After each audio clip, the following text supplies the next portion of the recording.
Yes, you did. You ate 3. PizzaFellas podcast right here. The hottest in the world. It's a PizzaFellas podcast. Turn your speakers up, we better have a blast. Grab a drink, fill a glass. Light a cigar, come on, let's make it last. Pizza Talk with Salad Joe, Oliver, Antonio. Pizza stories, they gon' tell us. Let's have some fun with the PizzaFellas. PizzaFellas podcast right here. The hottest in the world.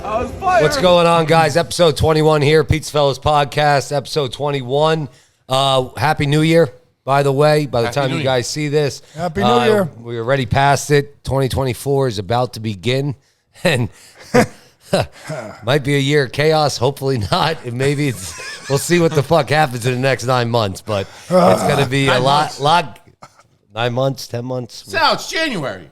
Yeah, November. Until November. Months. Oh, November. 10 months. Whatever. Well, my 10 bad. months. But we'll see what's going on. We'll see what's going on. 11 months. My God. I don't understand. Would you take a shot before I got No, because here? this fucking asshole's here now. Well, I'm stopping doing math like you do sometimes. So. All right. So, hey, guys, remember, follow us on Spotify and YouTube. Subscribe. Just hit that button. I know we got a bunch of new followers on Facebook and Instagram. Our reels hit about, the past I just looked now. The one reel we just hit right now, 14,000. 14,000 views. 14,000 So views. thanks for doing that. And I Shake know and bake. on Shake and bake. TikTok, we hit another like 10,000 views on a couple of them. Oh, so we're definitely there. We're getting there. Keep following us. Keep supporting this, what we're trying to do here. I'm Sal. You guys know me. Antonio. Joe Ruffino, big sexy Biagio Pizzeria, PizzaFellas in the house. I don't know how I follow it up. I'm Jeff Rush. I am a food enthusiast, home cook, cocktail creator from Lehigh Valley. There you go. And I'm Jeff Brown from Cigar Samplers, back. There you go. There Yes. you go. Back at it from episode 18. Yes. Excited to have the two Jeffs on. Antonio's best friends, Beezy Deezy. And Jeff, by the way, Jeff Brown from cigarsamplers.com, that episode, I've probably had more people come in the restaurant and say they loved it. They loved your episode. They loved it. That's why we're having you back on. So maybe after this second segment here, once we get into Jeff Rush's life and stuff, we'll go talk about more of the cigars and all that other stuff. But you brought us, what'd you bring us today, Jeff? I got the Avo Nicaragua and the St. Louis Ray That's what they're broadleaf. Amazing. The Avo's the good stuff. This is really a great like this cigar. one. And you said this leaf was grown in Connecticut. In USA, In the USA. That's freaking amazing to me. Connecticut That really broadleaf is. from the USA. Good stuff. Wow. And of then all the states, Connecticut. I mean, that's freaking an upside down state. And, And what are we drinking? So let me get to the Real sponsors. quick, and we all got to that. take the shot. We're drinking.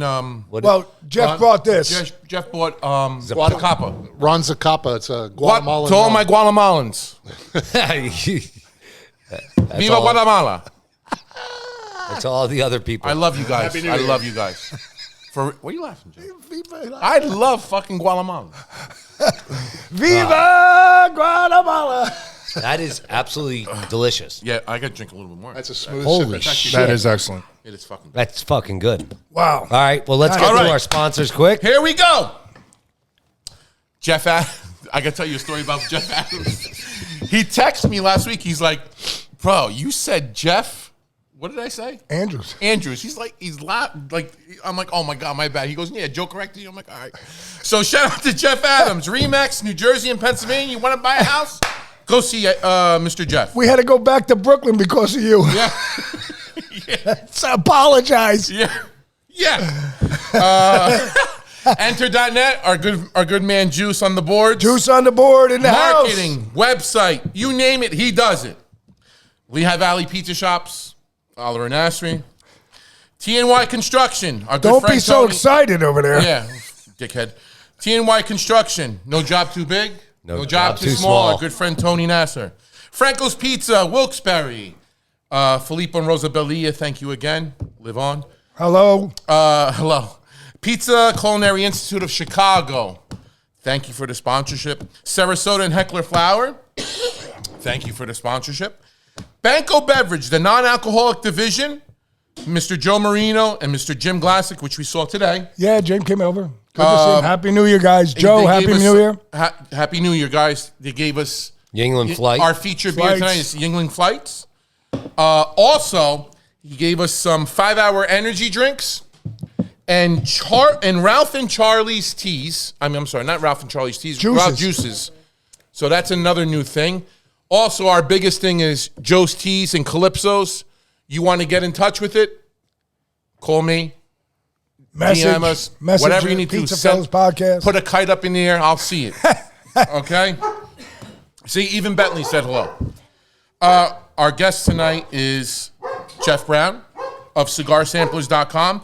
And if you go on his website, punch that code in pizza, and he gives you, when you spend $100, he takes $10 off. Awesome. Okay? Awesome. Do that. And our other good friend here is Jeff Rush. So, at Rushie Eats.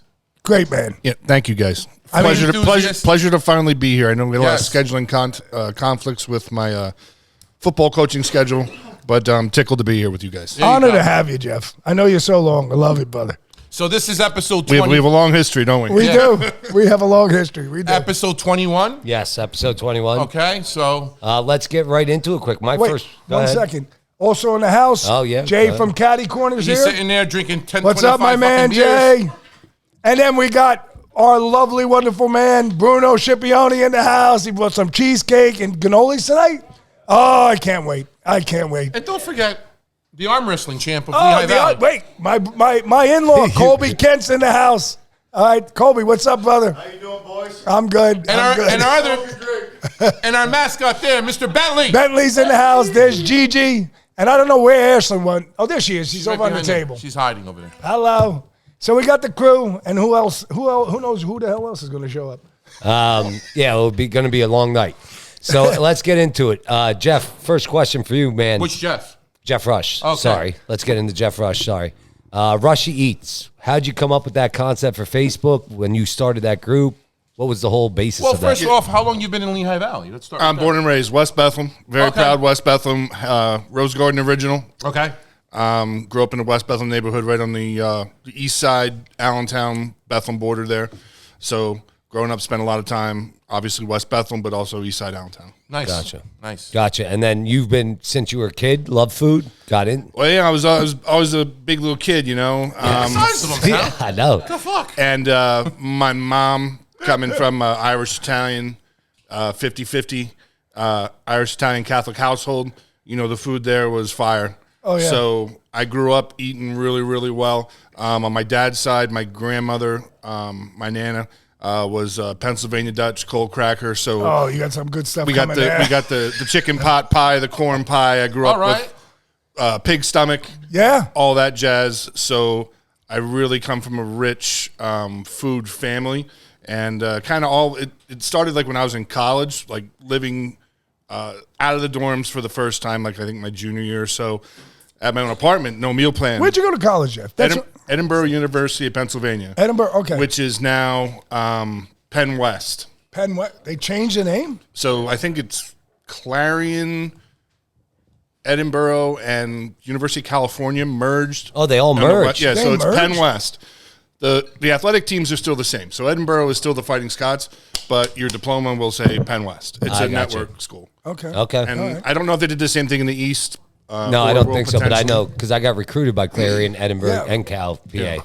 So, You go to Edinburgh, you see snow in October. oh my God, I went to Clarion. Yeah, it was no. It was. In the We middle of fucking nowhere. drove real quick, 4 hours, 4.5 Yeah, hours. add another 2 to that, you're in Edinburgh. Bro, I said to him, we got there. There's one fucking road. Remember the road? It was like church, Yeah. and nothing against churches. I mean, I'm a God-fearing man, but it was just like we were looking for like a franchise, and then we No. got out there, and I mean they Nothing. basically they threw the table to us. Like Yeah, they were actually like- they drove and watched him to play basketball at Central Catholic, and I'm sitting there with them. They came 2 different times to recruit him, paid for a way up there, took care of everything, and after we left, it was like. I mean, we We drove were in like the middle of fucking middle of nowhere. So that's definitely a different area. That's how I felt being from the Lehigh Valley. You Yeah, know, 'cause you're coming and from here. Going out to Edinburgh, Pennsylvania, which is really a resort town. fishing, boating. So there's a lake every 5 feet. Yeah. Golf. It's weird for a city boy. But Yeah. for us, Yeah. It's different. It's we're quiet. from Bethlehem, Allentown, and we see the big city is Philadelphia, New York City. I go out to Edinburgh, and I'm like, well, what is this? Like, I never seen a town with literally like one intersection. Where am I eating one late intersection. night? That's how it was. You gotta, it's late night. You have I'll to have plug food in the room. John Wildwood's Pizzeria of Edinburgh. You can't get a cold hoagie. All their hoagies are what we would consider a grinder. Grinder out there. That's They're how they all do it, yeah. grinders out there. But his pizza is legit, and their hoagies are legit. But it always goes to my what I say is like you got to know what you're getting into. Yes, like we discussed off air with the cheesesteaks. You got to know what you're getting into. Exactly. Yeah. So, you have to judge it by that. And the best thing that I took away food wise from Western Pennsylvania was the steak salad, which I make in my home. I make pretty darn good steak salad for all you Steak restaurant. salad. So what's a steak salad? Explain. So for all you restaurateurs, listen up. So if I had a restaurant, I would have the Edinburgh steak salad, which would be just a good salad, good romaine, iceberg, whatever you like. The keys, it's got to have black olives, green olives. I like radish, scallion. But then you take, I would use skirt steak, a grilled skirt, medium rare, or a sirloin, medium rare. Right. You could do a strip, whatever. Lace that, grill that off, lace that on the hot steak, cold salad. Right in a cold salad. But layer of French fries on top with melted cheese, and it's got to be ranch dressing. Sounds it's fucking good. It's amazing. So that's a big thing out in Edinburgh. Well, Western Pennsylvania, they put like Primanti Brothers. Okay, They put French fries and everything. But if you would go out to Western Pennsylvania, especially in the Northwest, like Erie, PA, and you ordered a grilled chicken salad, 10 out of 10 is going to be French fries on that. Really? 10 out of 10. Wow. I never knew that at all. Sounds fucking delicious. Oh, that does sound good. Yeah, the steak with the Sounds fries. like a chalkboard special. Yeah, I'm telling you. Yeah, I'll come into the Piaggio test kitchen. We'll wheel one out. Sounds good. Sounds good. So when you came back from college, what'd you start doing first? So I went to school to be a teacher and did some student teaching, and it really wasn't for me. I was a kid. I was 20, 21 years old, and it just I wasn't mature enough to be a teacher. So I was working at a bar, the Edinburgh Hotel Bar. Plug those guys, great guys out there. I was working at a bar in Edinburgh. What were you, waiter? Or? You can guess what I was doing. I gotta say it. Yeah, I was working the door and having a conversation with some regulars. They were some local borough cops and some state cops, and they would come in there and oogle the young college ladies, of course. And I'm having this conversation with them, just BSing and whatever, and they're like, "Why don't you become a cop?" I'm like, "Oh man." I was like, present company excluded, like, not a huge fan. Right. So, and I'm being straight up honest with you, transparent. Because I know your history, so you actually yeah. ended up being a phenomenal human being there. Oh, thank you. And, so then I'm like, well, how much you guys make? I'm like, at the time, it wasn't so bad. And like, yeah, dude, you do 20 years and retire. I'm like, I am listening to this. Now, so. And not to say at that time, where you ended up going, it was a pretty good retirement program. Oh, it was excellent. It was a damn good retirement, and you could do overtime. You could do other things. There was a lot of things. Yeah, we know you know a lot of people over the years. So I know. At one time, I believe I knew probably 2/3 of the whole. If you knew 2/3, you knew 90%. Yeah. But yeah, and that's in the shop. That's so everybody knows I'm retired from the Allentown Police Department. Much love for the Allentown Police Department. Yeah. Good dudes. Great dudes. Charlie Roca doing a nice job out there leading the department. I worked with Charlie as a patrolman. Actually, worked with Charlie with the county when I was with the county when I first got to college doing child support enforcement, and Charlie was a parole officer. So that's where I first met Charlie. But good dude. But that day and age of police was Jeff. They were just so phenomenal. I mean, I just gotta say, like, they were some of the best men I ever knew in my goddamn life. Yeah, I mean, you had, like, when I was a young officer, the guys that trained me were cops in the 80s.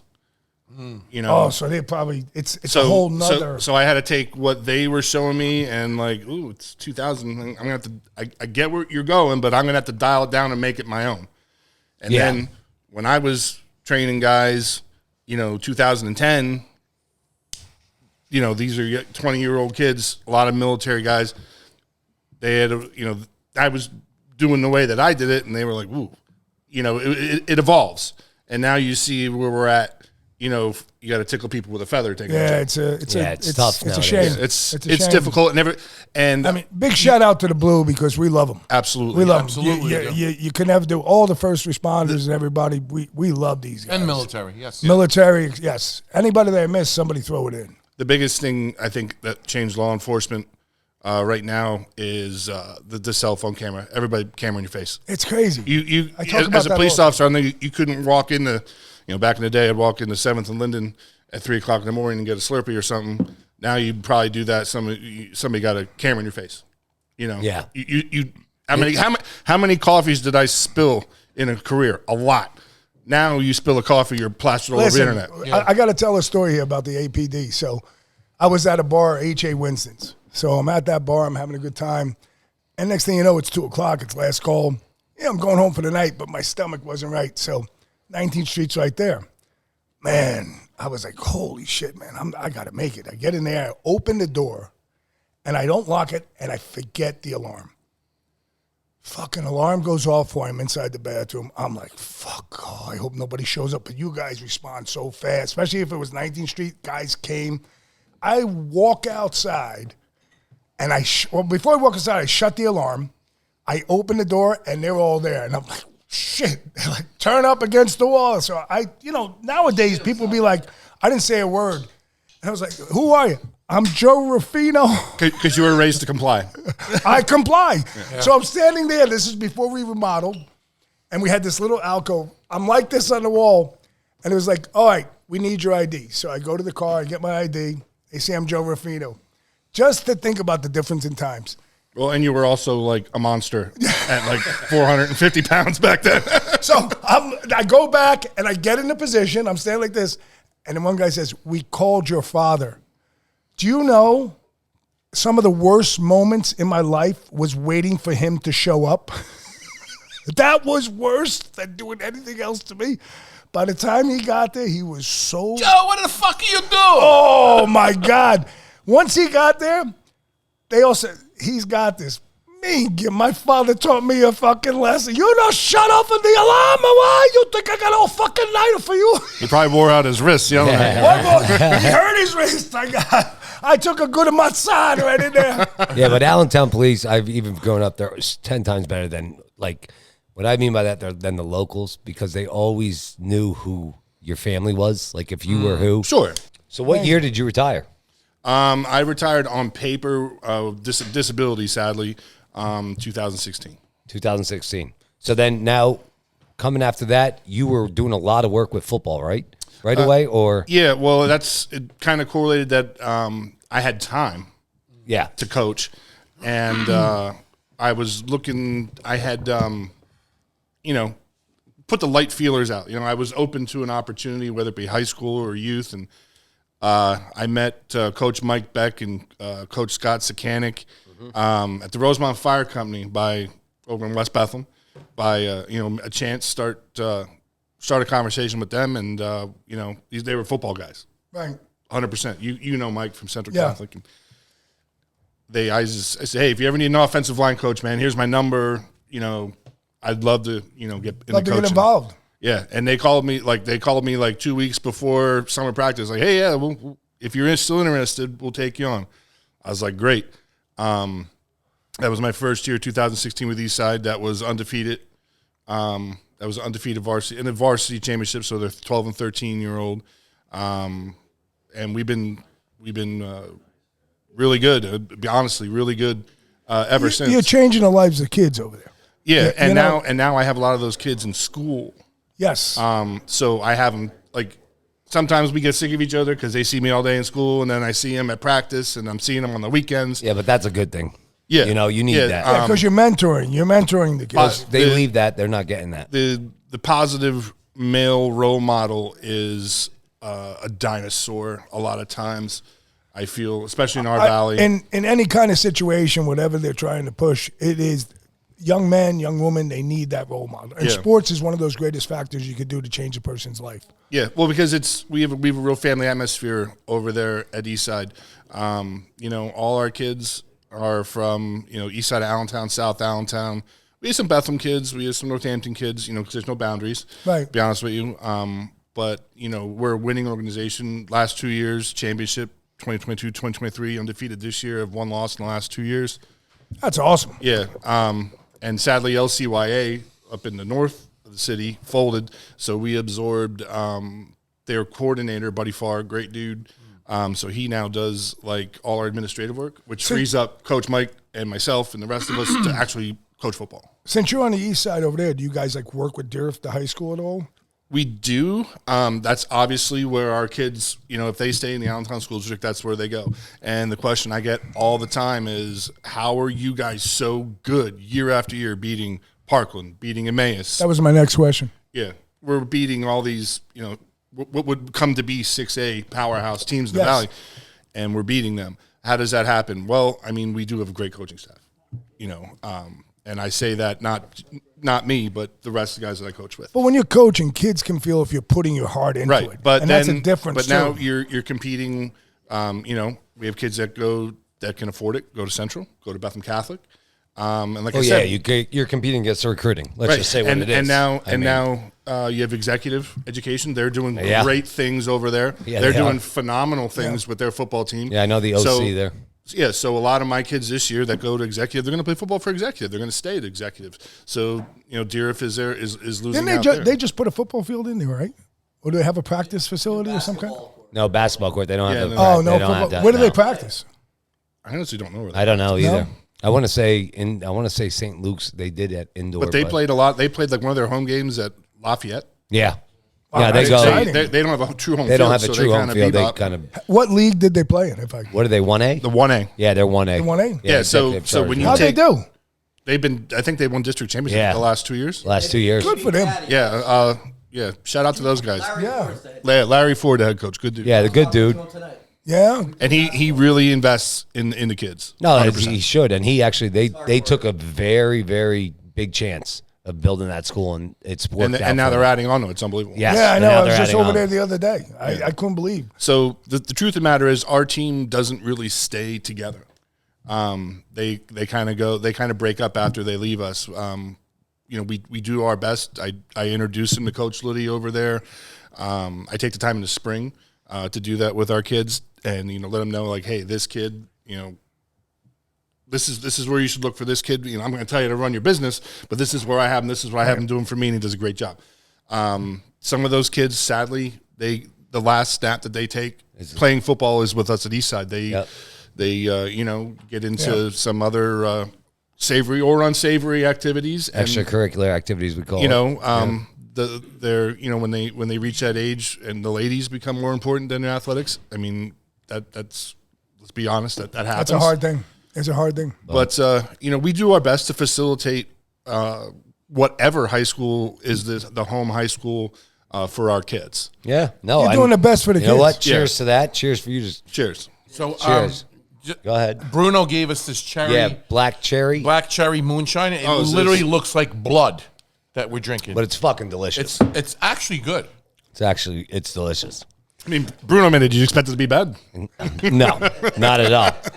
It's actually sweet. It's good. After all that, your whole story, being a cop, coaching still, helping out these young kids, let's get into the food. Let's get into the food. That's why we're here. Let's get into the food. So that we got off track. So I'm living off campus. I grew up, my mom and dad both cooking great. And when I was on my own for the first time in college, when I was a kid, I had restaurant quality meals every night for my mom. And that's no joke. Restaurant quality. Right. So, now it's me. Now it's Rushie Eats. Yeah. So shout out your Facebook page. Go ahead. Appreciate that. The hashtag Rushie Eats. Thank you. But so I wanted to eat good, and I had roommates, and they wanted to eat good too, because my mom would always send some leftovers, and I wasn't home a lot because being 6 hours away. But they come to visit, bring a whole meatloaf, and whatever. And at the end of the day, I was like, Ma, how do you make this. And I would, she would back in those days mail me the recipe, like stamp and all. Okay. And I would cook. And so that's kind of where that was the infancy of it. And then, when I had my own house, wife, kids, and everything, I did all the cooking. I worked night shift for a lot of years at City of Allentown. So we would have our big meal, our dinner at like 3 o'clock in the afternoon. Right. So, I'd start cooking around noon, and we had our meal then. And then I would, sleep and go to work. But really in retirement, if you will, when I was working down in Atlantic City after I retired, doing bodyguarding and doing like bar security at different places down there, and really opened my eyes to like fine dining. Like, and I had eaten as a kid, grew up going to Henry Solis C. Right. We all know, fabulous. But I mean, I think a lot of us grew up like blue collar. Sure. Yeah, both my parents worked. We were blue collar food in our household. Yeah, but all the time. But we had, we were talking about, the squinjil and the crab, the South Philly crab gravy, things like that. And it is sauce, not gravy. Just it's the only thing I call gravy is the South Philly crab gravy with the crab in it. That's the only thing I call gravy. But so it kind of snowballed from there in retirement, and then I started, really honing my home cook skills, taking my mom's recipes, my family recipes, and putting a little elevated spin on it. Using, and again, being a cop in the city, I was never, I didn't grow up eating pernil, any of that Spanish food. And by the way, I love when you post that when you're down in Newark. Oh. Fucking looks delicious. Oh, that's the Portuguese food. I gotta take it. That's Opipo Tavern in the Ironbound. I gotta take you down. That's a there. road trip. We gotta go. Yeah, that's insane stuff. But so, like my being stomping grounds. Like I said, being from a Irish Italian and then Pennsylvania Dutch household, being introduced to those Spanish flavors, sazon, adobo,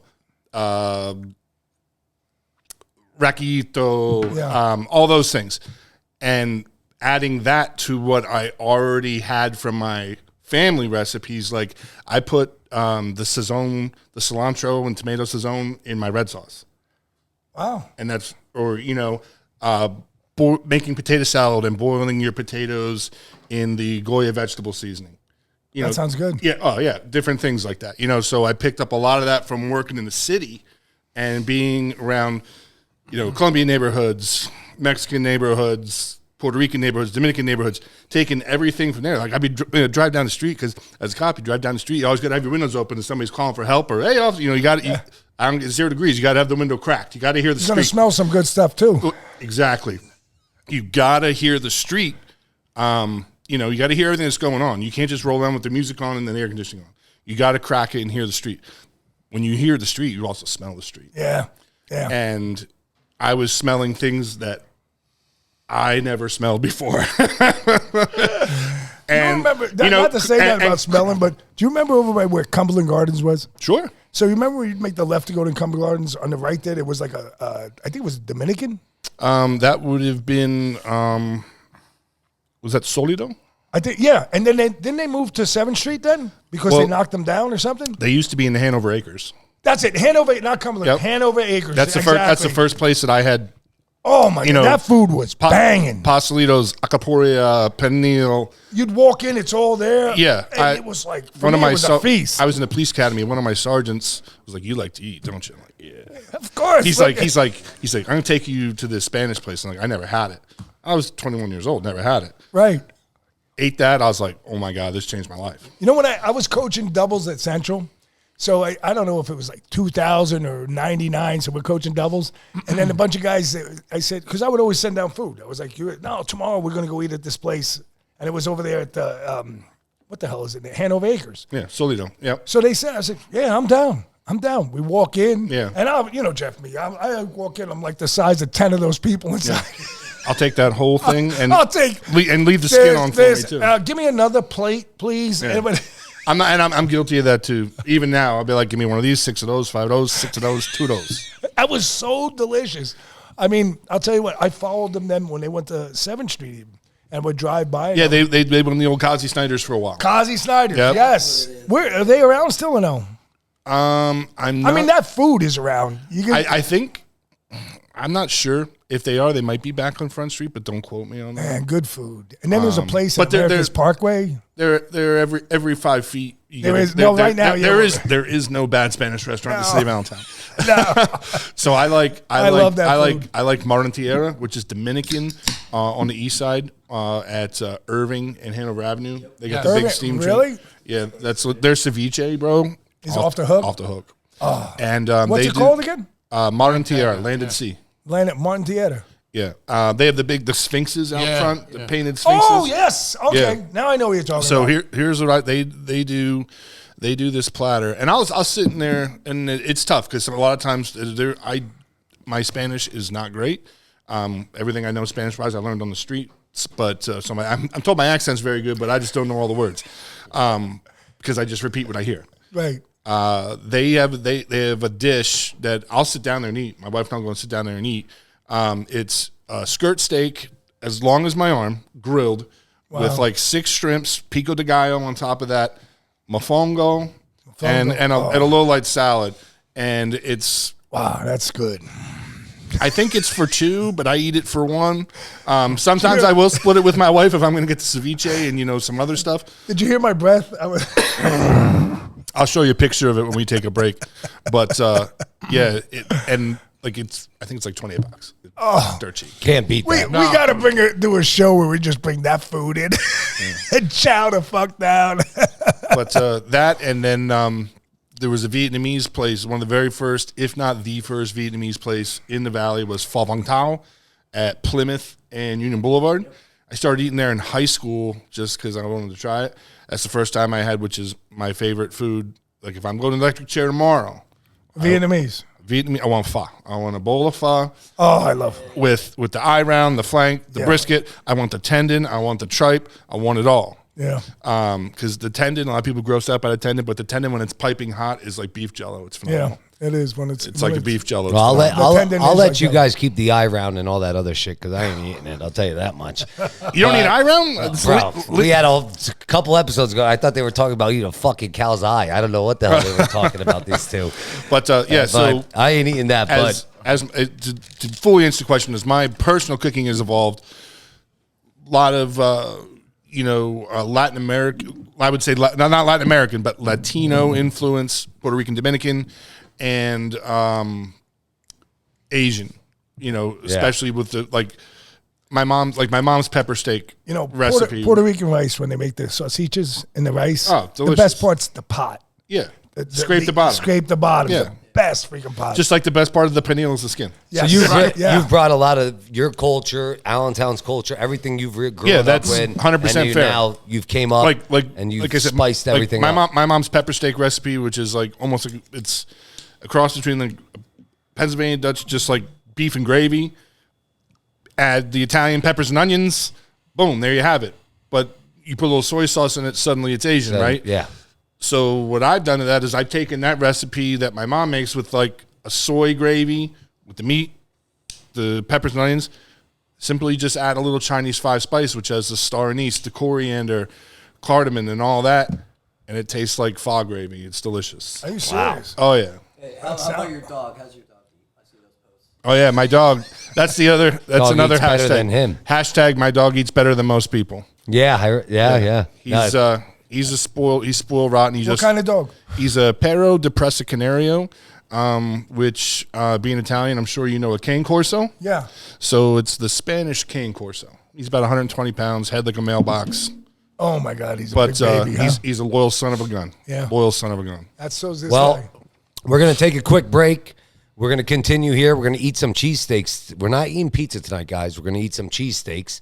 And then we're going to get into some cigar talk with Jeff from Jeff Brown from cigarsamplers.com. And then we're going to continue at the end, and we're going to talk with Jeff and talk food. What do they like in pizza, cheesesteaks, everyone's opinion. Maybe we'll bring some stuff. Last thing I forgot to say, guys, you remember the Freedom Funnel. The Freedom Funnel's here for 2024. And I got to do our beer of the night, Yuengling Flight. We got to get Antonio to do this. Excuse me. Why me? Why me? Amen. God bless. All right, guys, we'll be back. It's PizzaFellas Podcast, episode 21. Freedom Funnel says Happy New Year. It's a PizzaFellas podcast. Turn your speakers up, we better have a blast. Grab a drink, fill a glass, light a cigar. Come on, let's make it. Hey, what's up, guys? PizzaFellas Podcast, episode 21. You can see now I'm indulging in some cheesesteaks. So we just had the Nest from Bethlehem, and it was a very good cheesesteak. Let's say this. Listen, guys, out there, we're eating these. And these cheesesteaks, we got them about two and a half hours ago. So we heated them up in the oven. So it's not, there is no judgment here. These are going to be great. And especially if you're heating them out 2 hours later, I mean, they're doing a good job. The only way to reheat a cheesesteak is throw it in the oven and enjoy it the next day. Now, the Nest does a good steak. I just had the Nest. Yeah, Nest has a good steak. Excellent. Good steak. It's definitely, it's a cheese blend that they probably make in-house, I'm guessing. Joe and I were kind of speculating on the cheese. It's nice how it's melted all through the meat. Yeah, it's definitely an They do a good American job. cheese with some bite. Not Cooper. I'm guessing Clearfield. I think it's a good guess. I really do. Yeah, and you said maybe some queso blanco as well. Now, this one that I'm eating is from Joe's Tavern, Bethlehem. That's an institution. And I'm telling you what, cash only spot. Yep. And I tell you what, I don't live far from this place. So I would put that in like a Joe's Tavern cheesesteak. I put that in a category of a bar steak, like Staley's, for example. I know we've all eaten at Staley's more times than we can count. Great steak. Like Staley's is a great steak, but have your expectations of what it is. It's a bar steak. It's a handheld jobby. It's going to be knuckle meat. You're not getting sliced ribeye there because you're only paying $8, Yeah. $9. Yeah. So yeah, don't expect shaved ribeye and truffle caramelized onions. That's not what it is. No. And that's the biggest thing. Know what you're going Know into what you're going to get. and make your opinions upon that. Absolutely. It's good steak. I mean, Like if you brought like a Philly aficionado up here and had a Joe steak, you'd say, it's got sauce on it, I can't eat it. Yeah. Well, that's how we do it in the Lehigh Valley. So if you order, like Joe, your restaurant, which I really have loved since day one, and I'm not just blowing smoke. No, I know, Jeff. I know. You've given me the honor of some Yeah. great things with your family. Your menu, you have the Philly steak with the whiz, so you know what you're getting there. You're getting cheese whiz. You have Cooper sharp fried onions, which is like the new Philly cheesesteak, if you will. Yeah. You offer that, but you offer a Lehigh Valley cheesesteak, and you call it a Lehigh Valley cheesesteak. You know you're going to get sauce. You know you're going to get onions. Got to eat it with the fork. Right, Start off and it's there, going to be and the fine. bread- That's what I'm eating right now. Lehigh, which I grew up on the Lehigh Valley cheesesteak. The meat is finely chopped, cherry peppers, American cheese, and American. I just didn't put the onions and sauce because they said, you know what, our meat. Oliver. So, But I've had more of your cheesesteaks than I can talk about. no, on I there, so- know, but I'm just saying our meat is so good. Like what I'll do in the morning, I'll just make it with eggs. I'll just eat steak and eggs because it's 100% ribeye. So it's legit. So I just love tasting it. Yeah. You season it well and it's good. So and I'm and not you know what our knocking seasoning places is? that cheese Salt and everything. pepper. That's Couldn't get any simpler. no. I mean, if you want to dress it up, put some adobo on there. If you want to get crazy. Suggestion. So But don't overdo it because a cheesesteak, if you over season it, I want to taste meat, I want to taste cheese, and I want to taste those fried onions. I'm a fried onion guy. A good seasoning So- brings out the meat. I picked up 4 steaks. Well, yeah, let's call it 4. So I picked up Joe's Tavern, Bethlehem, the Nest Southside Bethlehem, which both great steaks. I'm telling Yeah, you, great steaks. I Yeah, picked up from Whiz Kids, okay, which I've had before, and we also had. Whiz Kids pierogies are absolutely fire. Are they? Oh, Yes. really? I never had them. Yes. I never had them. And we have Biaggios as well. They're cheesesteak. So it's good. different variations of meat, but all under the same umbrella of But there's that one Lehigh more. You said Valley. The 4 you picked up. Whiz Kids, Joe's. No, 3 Nest? he picked up. I picked You up had 3, the but four. we have the 4 with. Okay. Yeah. All right. So I mean, Yeah, no, they were good. They were all good, and everyone does a good cheesesteak. I mean, and shout out to all of them. Thank you for doing that. A cheesesteak for me is like pizza. Like I've had great pizza, I've had good pizza, and I've had pizza that I probably wouldn't order again, but it's still not bad. Right. Yeah. I agree with you, Jeff. I mean, my buddy just posted in. You know, Dave Snyder. Yeah. Yeah. So he just posted yesterday they were at Great Wolf Lodge. Yeah, I saw that. I saw that pizza. You saw that pizza, right? Not bad. Know what you're getting at a indoor water park. Know what you're getting. And for $22, a 16-inch pie. It looked like a 16-inch pie. Might have been a little smaller. No, it's smaller than 16. I would say you're being gracious. 16 inches on that pie. 16 inches of crust, maybe from the photo Maybe I he remember. zoomed it. Yeah, the crust. Yeah, but I mean, listen, for $22, he said he thought they were going to charge him $40. I want to touch on this because it's been bothering me all week about $22. Here it is. I was thinking about this for a couple of days already. And it's all over the news. WFMZ, this and the third, whatever. So, as we all know, the minimum wage in our sister states have gone up to $15 an hour. I'm going to be very blunt here, as I usually am. But I want to be I want to be really, really, really fucking blunt. Is that if you guys are under a rock, please stay there and drown yourselves. Because guess what? The House of Pennsylvania is going to pass the law of minimum wage at $15 an hour. Let me finish. It's not a Republican thing, and it's not a Democratic thing. It is. They're going to fight. The Republicans don't want it. The Democrats do. It doesn't matter. It's going to fucking happen. So, all you bacalaos out there, your patatas and your bananas out there, pay close attention to what I'm telling you. $15 an hour is going to come faster than you think it's going to come. And the meatballs that are out there that are selling pizzas at $8, $9, and $10, I saw an ad for an 18-inch pizza I showed you for $8. Unfucking real. Are you fucking retarded? Like, he is retarded. Are you fucking stupid? Yeah. $15 an hour means you're going to pay your dishwasher $150 a day. You're going to pay your delivery driver that delivers pizza for you. Actually, the delivery driver is going to make more money than fucking you at $15 an hour plus tips. He's going to be making $300 a day. So, that being said, if you're paying your dishwasher $150 a day, what are you going to pay your pizza man? $6,000 a week at pizzas at $12? Don't do it to yourselves. Start now. I'm not saying go up $10. I'm not saying that.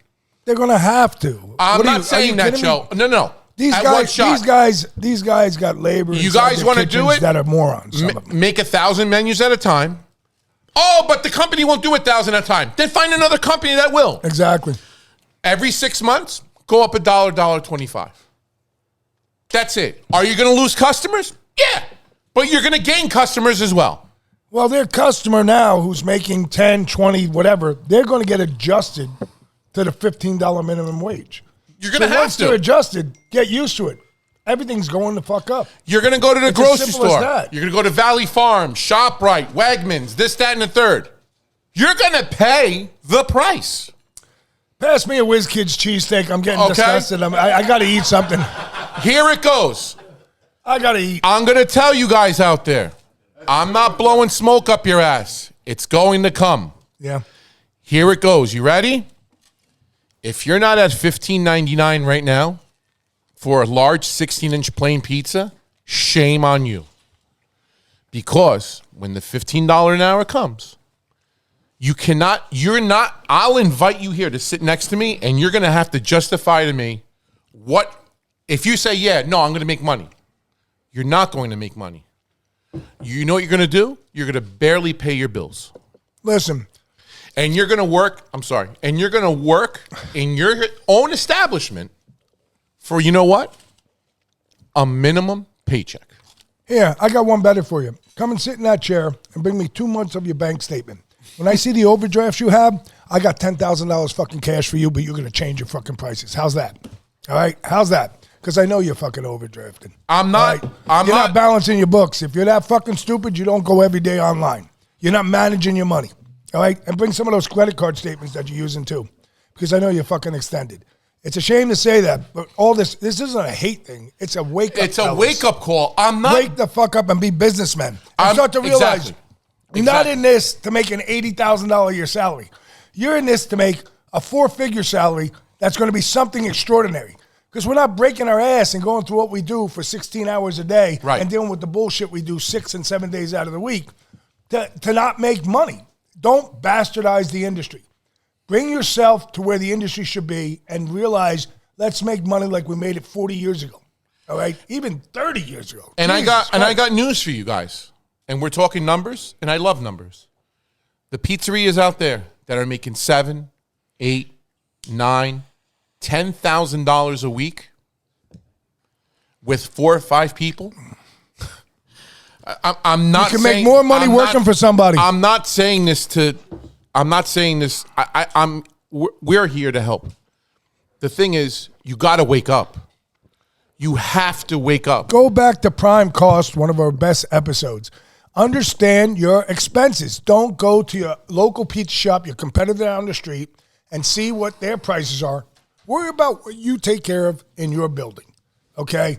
Worry about what your prime costs are and adjust it accordingly to where your profit should be. I look at pizza shops like this. Do you guys have other men taking care of your kids? No. You take care of your kids, not another man. It's the same thing like a business. You have to take care of your business and everything around it and all your surroundings, because the 4, 5, 10, 20, 25, 35, 40 people that you employ, you're employing families.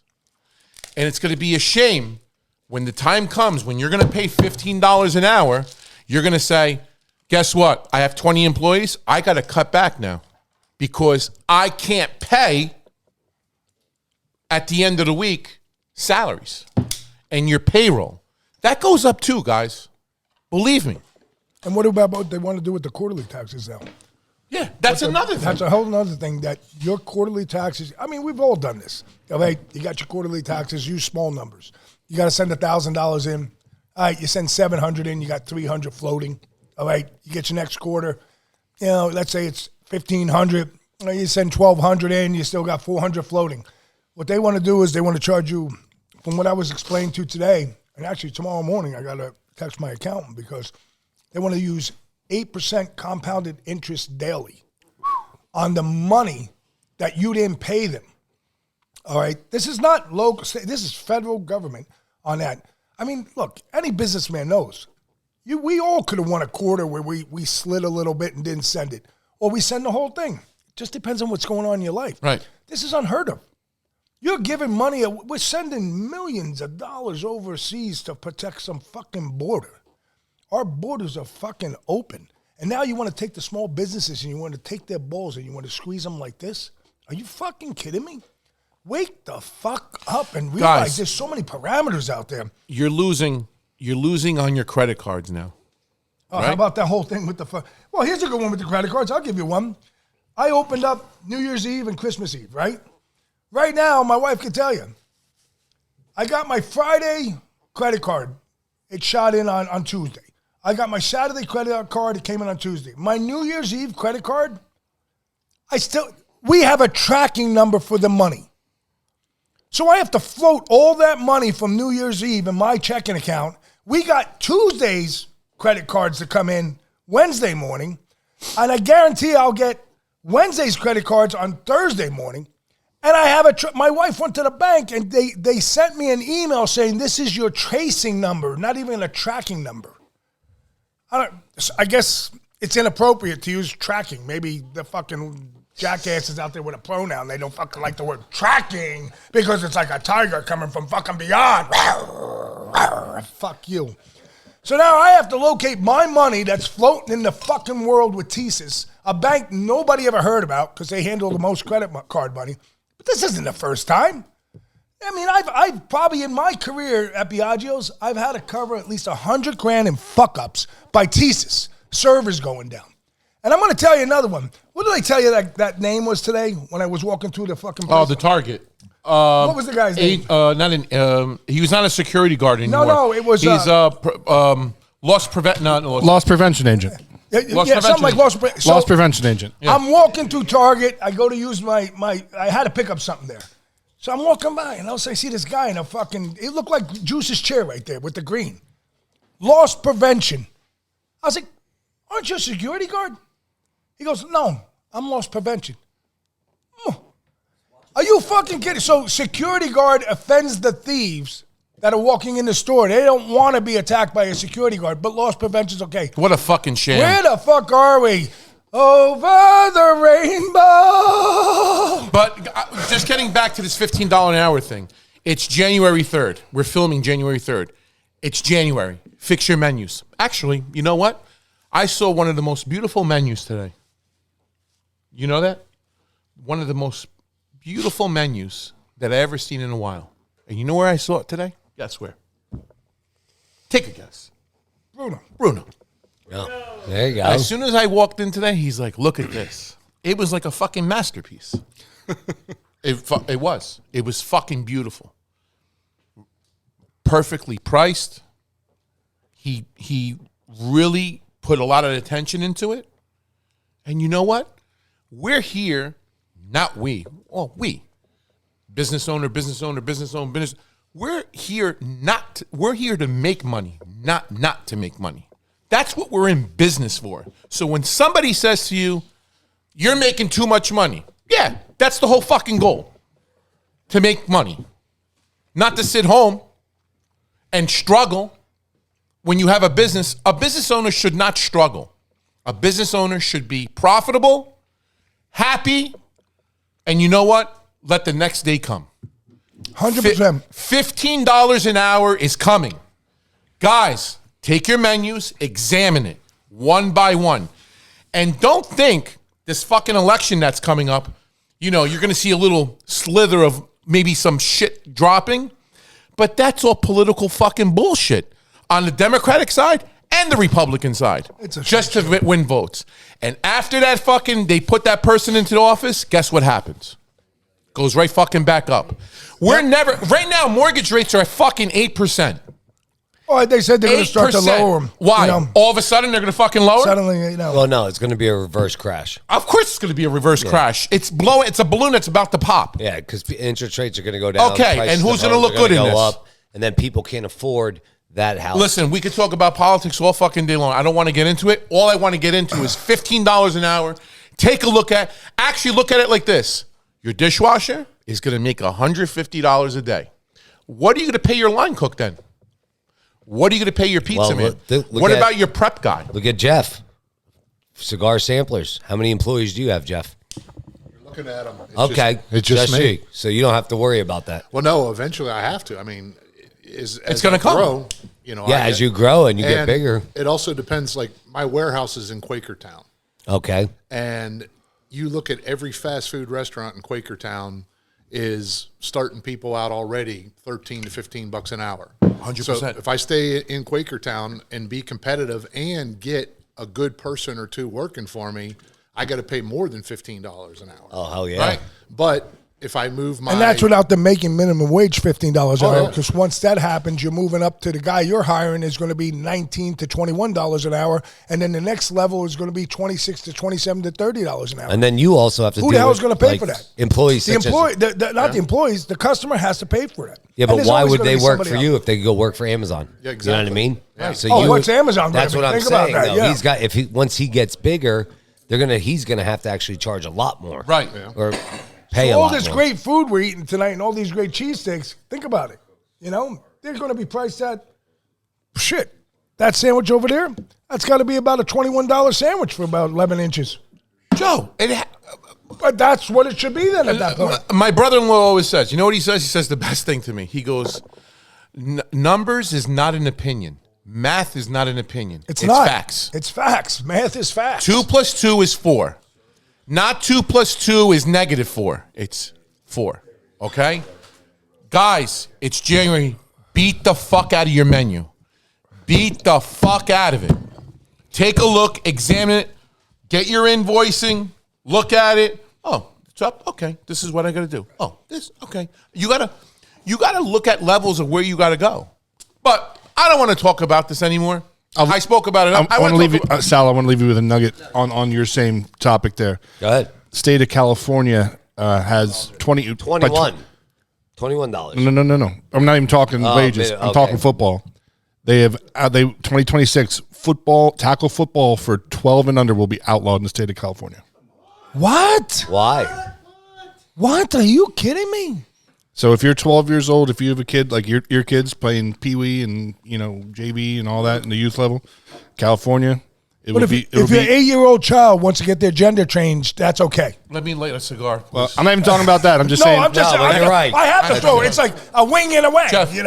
So another thing they just did was California with that. That's crazy. That's actually I could see it That's of fucking all asinine, states. Sal. Asinine. Well, Asinine. they made that other law that if a child comes to the in the school, what's the person that if they consult them or something? Yeah, no, they go to the guidance counselor, counselor, and they say X, Y, and Z at home. Yeah. The state comes in and takes your child without you can't do nothing about it. I mean, if I lived in California, let's really go back. It's a shame. When they first started climate control and all that shit, we were told in the 80s, California, the San Andreas Fault, it's falling off the map. We're losing California, Oregon, and Washington. Whoever started that should be hung from the San Francisco fucking bridge, this cocksucker, because it didn't fucking happen. If it happened, we wouldn't have this right now. It's the truth. I mean, Christ almighty, we worried for years. California's leaving. Jesus Christ, we went to Disneyland. We went to San Francisco. I'll never see it again. Fucking good riddance if I never see you again. And take Napa's wine and everything and shove it up fucking Nancy Pelosi's fucking ass. Well, tell us how you really feel. That's how I feel. Would I lose my Oregon Pinot Noir? I'm very concerned about that. Well, I know. I love wine from there. It's pretty good. Her husband would move to Vegas and be a fucking male stripper in a gay club. But that is nuts that they banned Well, let's that. get with let's get with the Jeff. cheesesteaks. Let's get with Jeff Brown. Oh, let's get with you, Jeff. Jeff, I remember I'm last here. time we finished, me and Antonio talked about, you were going to tell us about the cigars, the shapes, and the sizes, and you know what I mean? Torpedo, that size. Just explain to the audience what this all means. Like, what am I smoking now? Well, I don't know how to follow all this. I know. It's But I'm going to leave you with this, though. California. Just to, okay, bring it in. I'm fine with it. I love talking about this shit. What you don't know, and I'll tell you something, everybody who sells cigars to the state of California, Okay.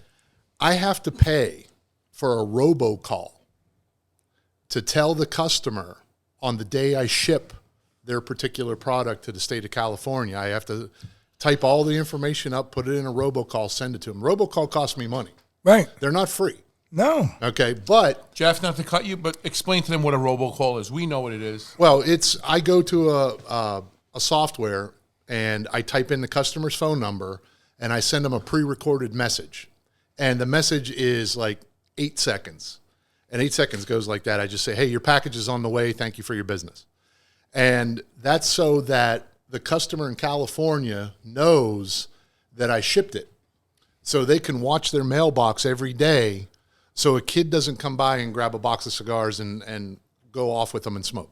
Wow. Get the hell out of here. What a That is fucking crazy. Yeah, So, what are we Where's the talking? forest $1? fires? Jesus. California, $2, $3? California is a beautiful state. A little more. It's a little over $1 a call, plus my time and Plus your Oh my effort. God. yeah. and then- Every night before I go home, I have to run a report that says what did I sell in California today, and then I have to go in and if it's a new customer, I have to put them in the system.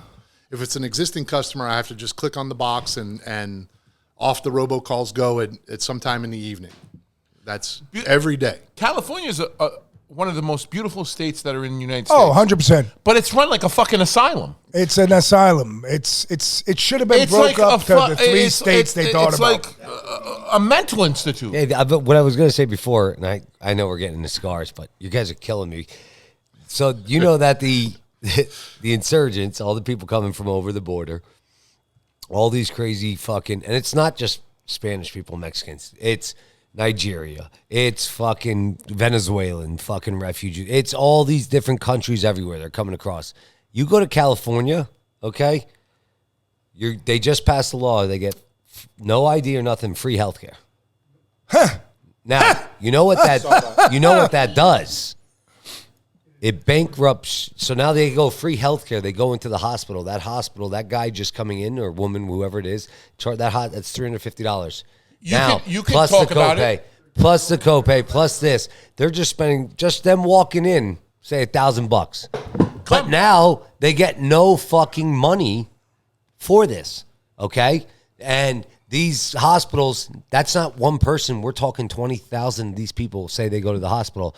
Now they lose over millions and millions of dollars. What happens then? Think about that. Listen, what happens then is the insurance doesn't pay them. California, you know what they say? You want your hospital permit? You do what I say. You don't want it. You go bankrupt. It's true. It's all true. Come here. You go bankrupt. Come here. Just come around, and I just want you to talk about this for literally 2 seconds. Just explain just tell the audience who you are, and he's in the house. He's in the house. Coincidentally, but this is what happened. This guy will tell you better. Just talking to the mic and just explain who you are. What's your name? Go ahead. I sell health insurance for a living. That's what I do. Okay. Specialize in health insurance. I've been doing it for over 25 years. There you go. And Bentley's out. What's going to happen in California is going to happen to other blue states, and it's coming to Pennsylvania. So we'll see. But honest to God, I think all they're going to do is cost shift, which means that we're going to wind up paying for it. Those of us that actually pay our health taxes, insurance premiums and our taxes are all going to pay for it. Are going to wind up paying for it. Yes, 100%. I honest to God, I think the state of California is going to go bankrupt. Yeah. And then it's somehow they'll get money from somewhere, right? They'll get bailed out. What's the name? They'll get bailed right here. out. What's the name of your company? Siler Insurance. Siler Insurance. Steve from Siler. Good. But thank you, Steve. I know him for over 25 years. But Great man. that's just crazy. You know, you see shit like that. It is and crazy. There's so much other stuff going on in the world. And again, 2024. But let's not finish up because we're going to keep going. And $10.99 for fucking pizza. Go ahead, keep selling it. But, you know, one of my biggest questions is, by the way, we have to just talk about the cheesesteaks here from the places that we had. They were very, very good. I got to say that. And back to you, Jeff. I got a question on humidors. Go ahead. So what should a humidor, what's the proper temperature? Like when you see cigars sometimes out in packaging and stuff, what's the right way to keep your cigars so they stay safe? And you hear about people say aging it for a long time or something. Is that true? Like, can you keep cigars in a humidor if it's kept well? Oh, yeah. I have cigars from the 90s in some of my humidors at home. From the 90s? From the 90s? Yeah. Wrapped or unwrapped? No, if the guy sends you a cigar and it's in cellophane, keep it in cellophane. He sent it to you for a reason, for this to be in cellophane. Okay. It cost nothing. I mean, it's not even a penny to put cellophane on a cigar, but when you think about it, you grab something out of your humidor and you put it in your pocket, usually you want it to be cellophane and wrapped and ready to go. But when you age a cigar... what's aging a cigar? So as a person, you can age your cigar? You could take a cigar that you buy today, put it in a humidor, and not smoke it for 3 years, 5 years, 10 years. As long as you keep the proper humidity, which you asked. In my world, it's between 68 and 70% and about 68, 70 degrees. If you keep a cigar in that general... In a normal house that's in the summertime, maybe you're running air conditioning at 72. Mm-hmm. The wintertime, you're running your heat, let's say it's 70. Let's just say 72 to 70 degrees. I tell people when they have a humidor, keep it away from the vents, keep it out of, obviously, direct sunlight. Try to keep it away from the vents and keep it, as close as you can. You don't want it to get much over 72 for an extended period of time. It's okay if it goes there. I could take this cigar, set it outside. It's 25 degrees. Bring it back in and smoke it tomorrow. There's a chance that the wrapper might pop because it's cold and you're throwing heat on it real quick and it might pop. But it's not going to damage the cigar. You're not going to dry it out in a matter of time. There's a lot of people, they buy stuff online and they're like, I got to put it in the humidor for 2 weeks, 3 weeks, a month, because I want it to acclimate. Most places, companies of size that are doing this, it's a humidified environment already. So it's acclimated? Oh, yeah. It's going into a box. It's being shipped to your house. Most people, 3 days average for me anyway to get it out and get it to you. A lot of companies that are a lot bigger than me, it might take them 3 days to get it from the humidor into the box to get it to you. But You know, your cigars are fine to smoke, but there are people that are fanatical. They'll take, they have little hydrometer testers, and they'll put it in the foot of the cigar and see what the temperature and the humidity is when they get it to their house. Wow. So you ever seen those pads, 84%, 72, what I forget the name. It's they're Boveda packs. Boveda packs. Yeah. And then you got the big Boveda pack like that. The 80 what's better, the water, putting the what's that? Distilled water. Distilled water. I in put there? that in a shot glass Yeah. in my humidor. Yeah, you could do that. Yeah, that's what I do. You can buy the Boveda packs. You know, you I can do buy, Boveda and you that. get the 70%. You throw it in there, and you know people. Can you over humidor them? Like if you put the Bovedas are semi-permeable, Right. so they'll give out the humidity until it acclimates in the box. Okay, so if you have a 70%, or you throw it in there and it dries out in 3 weeks or a month, the box was not properly humidified and taken care of to start. Okay. And I could tell you all about how to condition a humidor, to start a humidor, and it's a whole thing. You want to wipe it down with distilled water and make it right. There's things to check when you're buying a humidor, like the seal already on the humidor. What I do is I take a dollar bill and I would put it in the humidor and hold the end of the dollar bill. Close the humidor down, and if the humidor closes and you feel that little whoosh of air around the humidor, then you know it's got a decent seal already before you even try to condition the humidor. But you put that dollar in, and if you pull it out real fast and it kind of curls up a little bit, it's got a seal on it. Okay, if you pull it out, or if you drop that humidor and it closes real fast, then you've got the humidor needs help. Okay, and then the other thing about humidors. So when a dollar bill curls up like that, that's a good seal. Yeah, it's got a good seal. humidor. Yeah, already it's got a good seal on it. People look at you like you're crazy. What's this guy doing pulling out a dollar bill? And you know, I'm checking the seals. Going and to buy a new fucking humidor. The other thing is we got to make a reel on this and just send it out. Like, I mean, this is information I never even thought about this. Well, the other thing too about humidors is a lot of people like to get a nice glass top humidor and look at it on their desk and go, oh, I can see my cigars in there and stuff like that. It's to me, it's just common sense. You know, if you have glass inside of wood, you have a bigger opportunity for leakage. Yes, You know, I agree. I go with all solid wood, Yes. and you know I don't care about. I know what's in the humidor, so I don't need to have a glass top humidor. Those tend to they have a better chance to leak than just a solid wood humidor. Yeah. Yeah. I fucking steamed mine awesome. when I first got my humidor. I steamed them, then I wiped them with distilled water. I closed them. Would you use like a clothes steamer? Yeah, That's an ingenious idea. and I wiped it with distilled water and closed it, let it sit. I checked the temperature. It was 67, 68. Perfect. Yeah, and And I have my Opus in that. Remember I told you about my Opus? yeah, and occasionally you want to make sure that you know every so often, depending on if you put Boveda packs in there or if you put distilled water in a shot glass, you just want to just check on it from time to time. No, I check it. I mean, I have 8 Boveda packs. Mm-hmm. I have 4. I think it's 84% or 82%. Is it? Well, those are usually made for conditioning the humidor. Oh, setting it really? up. So don't buy those. I have 4 of them, and then the 70 is it 72%? I think is the other one? 72 is a little high, but Oh, it is? it's okay. Okay. You know, I mean, sometimes your cigars might feel a little bit spongy. Let me feel. Because of the higher humidity, a little bit spongy, but it's still not going to be bad. No, that's still fine. Yeah. That's not All right. spongy. So we're doing a good job. Yeah. All right. Good. But 70, if you Wanna make sure. if you just want to, you want to be, Oh, I never took my shot. you think about where, the cigars Salute. come from, you're looking at around 70 degrees, 70% humidity, and they like that environment. That's where they're from. So This is there you good go. stuff, Kobe. The rum. Pass me the rum. Yeah, get that man that rum. Yeah, this stuff. Jeff brought this. No, what Kobe gave us was that 12-year stuff? fucking- That oh. was fucking good. fucking phenomenal. Steve, you're right. That is dangerous, though. That's a bottle that'll take you fucking away. It's so smooth. That's all. So, Jeff, real quick, again, about the style of cigars. Well, there's basically, there's a ton of different sizes of cigars, and there's a bunch of different names to cigars. But Biggest cigar you ever smoked? probably a 7x70. 70 inches? No, well, 70 centimeters? Is it? it's in 64ths of an inch, so 70 64ths. It's over an inch. It's Yeah. fat. Holy It's shit. ridiculous. It's ridiculous. But And how long? it'll take you normal people a good 2.5 hours. And then it's just there are people that love that stuff. Yeah.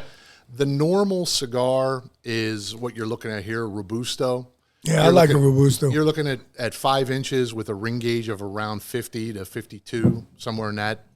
And ring gauge, I think, did we talk about this last time or no? No. What the fuck are you doing? I don't recall. Showing I the think you cigar. said a little bit, but Well, then the we ring got gauge, distracted or something. When you talk about the first number is expressed in inches. So if you get a 5 by 50, 5 is the number of inches, which So 5 inches, okay. okay, and the 50 is expressed in 1/64th of an inch. So you got 50/64ths is what this is right here. Okay. Gauge. Yeah, gauge. no, I'm just like thinking that in my mind. So- Imagine being a carpenter. I'm not a math man, Imagine being a fucking carpenter. but if you get like a 6 by 64, to make it simple, 6 by 64 is 6 inches long and 1 inch in circumference. Wow. So that's what a 64. But What fucking detail. I love you. I can 6 get by nerd. 64. Well, and this that's a this big is fucking this is cigar. a 5 by 50, okay, which is an average Robusto size. Toros are a 1 inch longer, and they're about a 6 by 52 to 54, and then Churchills are about 7 by 54 to 56. This you can smoke in about 45 minutes. A Toro, you're looking at 45 minutes to maybe an hour. And then a Churchill, you're looking at about an hour 15 smoke. And those are the standard sizes. The big ones they call gigantes. What's this smoke? That looks like it's about a 6 by 58. And that's a Toro. That's a Toro? Yep. You know what? My father-in-law, since he's here, he bought me one. I think it was for my birthday one year. I don't know if it was last year. Fucking thing's like 3-4 inches, but it's fucking like 3 inches fucking wide. Yeah, those I'm are scared to smoke it. usually, I mean, I don't know the brand, but Oliva came out with that shape. It's downstairs, Ashton. Run and grab it. It's in my called a case. nub. In my case, I on would the bet bottom. you. The nubs. I bet you it's a nub. Just lift it up. It is a nub, but it's so Well, they're- thick. They call they're a brand nubs. name. Yeah, that's those are the guys that kind of invented that particular shape. They've always had them. But So they how made long them- would that take usually? That's another 45 minutes. Oh, or so. okay. Because yeah, it's like scary. To You know look which at one that. I don't like? The one that's twisted. that's the Culebra. Oh, There's- I don't What like the that. fuck? What is that? What They're- do you mean twisted? It's There are 3 of them put together. There's 3 Oh, cigars. yeah. That, wrapped I together. had. I don't even know. It looks like something that out of like was- fucking Lord of All the right. Rings. I got how do you All right. smoke that? Well, first of all, you have to separate them. You take them apart. Oh, you do? Yeah. Oh, you don't Take smoke them them? apart? Now we figured it out. He hates Holy it. He doesn't even know how to shit. smoke I'm it. fucking trying to don't fucking even know smoke this how to thing. It fell apart. I fucking threw it out the fucking I truck. got, yeah, I was fuck like, this thing. fuck it. I Now here's let me I tell was you. in a war. I was in a war.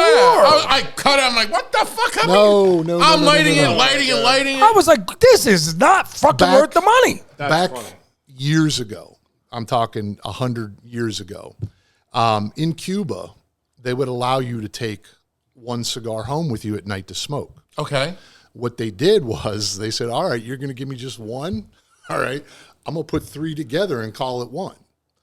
The Culebra Get means the hell out of here. What Did is- you know that? that's Spanish Fuck for... no, I threw one of those out. Jeff Rush, you Throw knew it that? out. Rush, I you knew think that? I hit the fucking car next to me. I love it, Jeff. The Culebra is it's Spanish for snake. Yeah. So it snakes together. Yeah. And that's where you get 3 of them together, and you're supposed to separate them and Yeah. smoke them individually. So they You don't smoke they have an individual. I've never seen one. Listen, when I lit it, Yeah, it was- the inside of my truck looked like a fucking hookah lounge. No, it was it There was was one so of the much fucking craziest smoke in it, and I experiences couldn't had. fucking smoke it. I said, the fuck with this. Here you go, Jeff. This is it. Only Is that the lunatic? Only Kobe Yeah. would get you something like Yeah. that.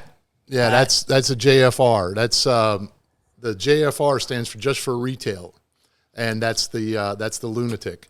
These are the guys that they made a new size about 2 months ago, and it's a 7 by 70, and that's 7 by 70. yeah. This is maybe 7. You maybe smoke for 9 What, would you hours. put that in your pants? look. This Yeah. is maybe 60 on this. This is a 60. That's what gauge. that. Imagine this thing, like 15% fatter. What? Oh yeah, it's.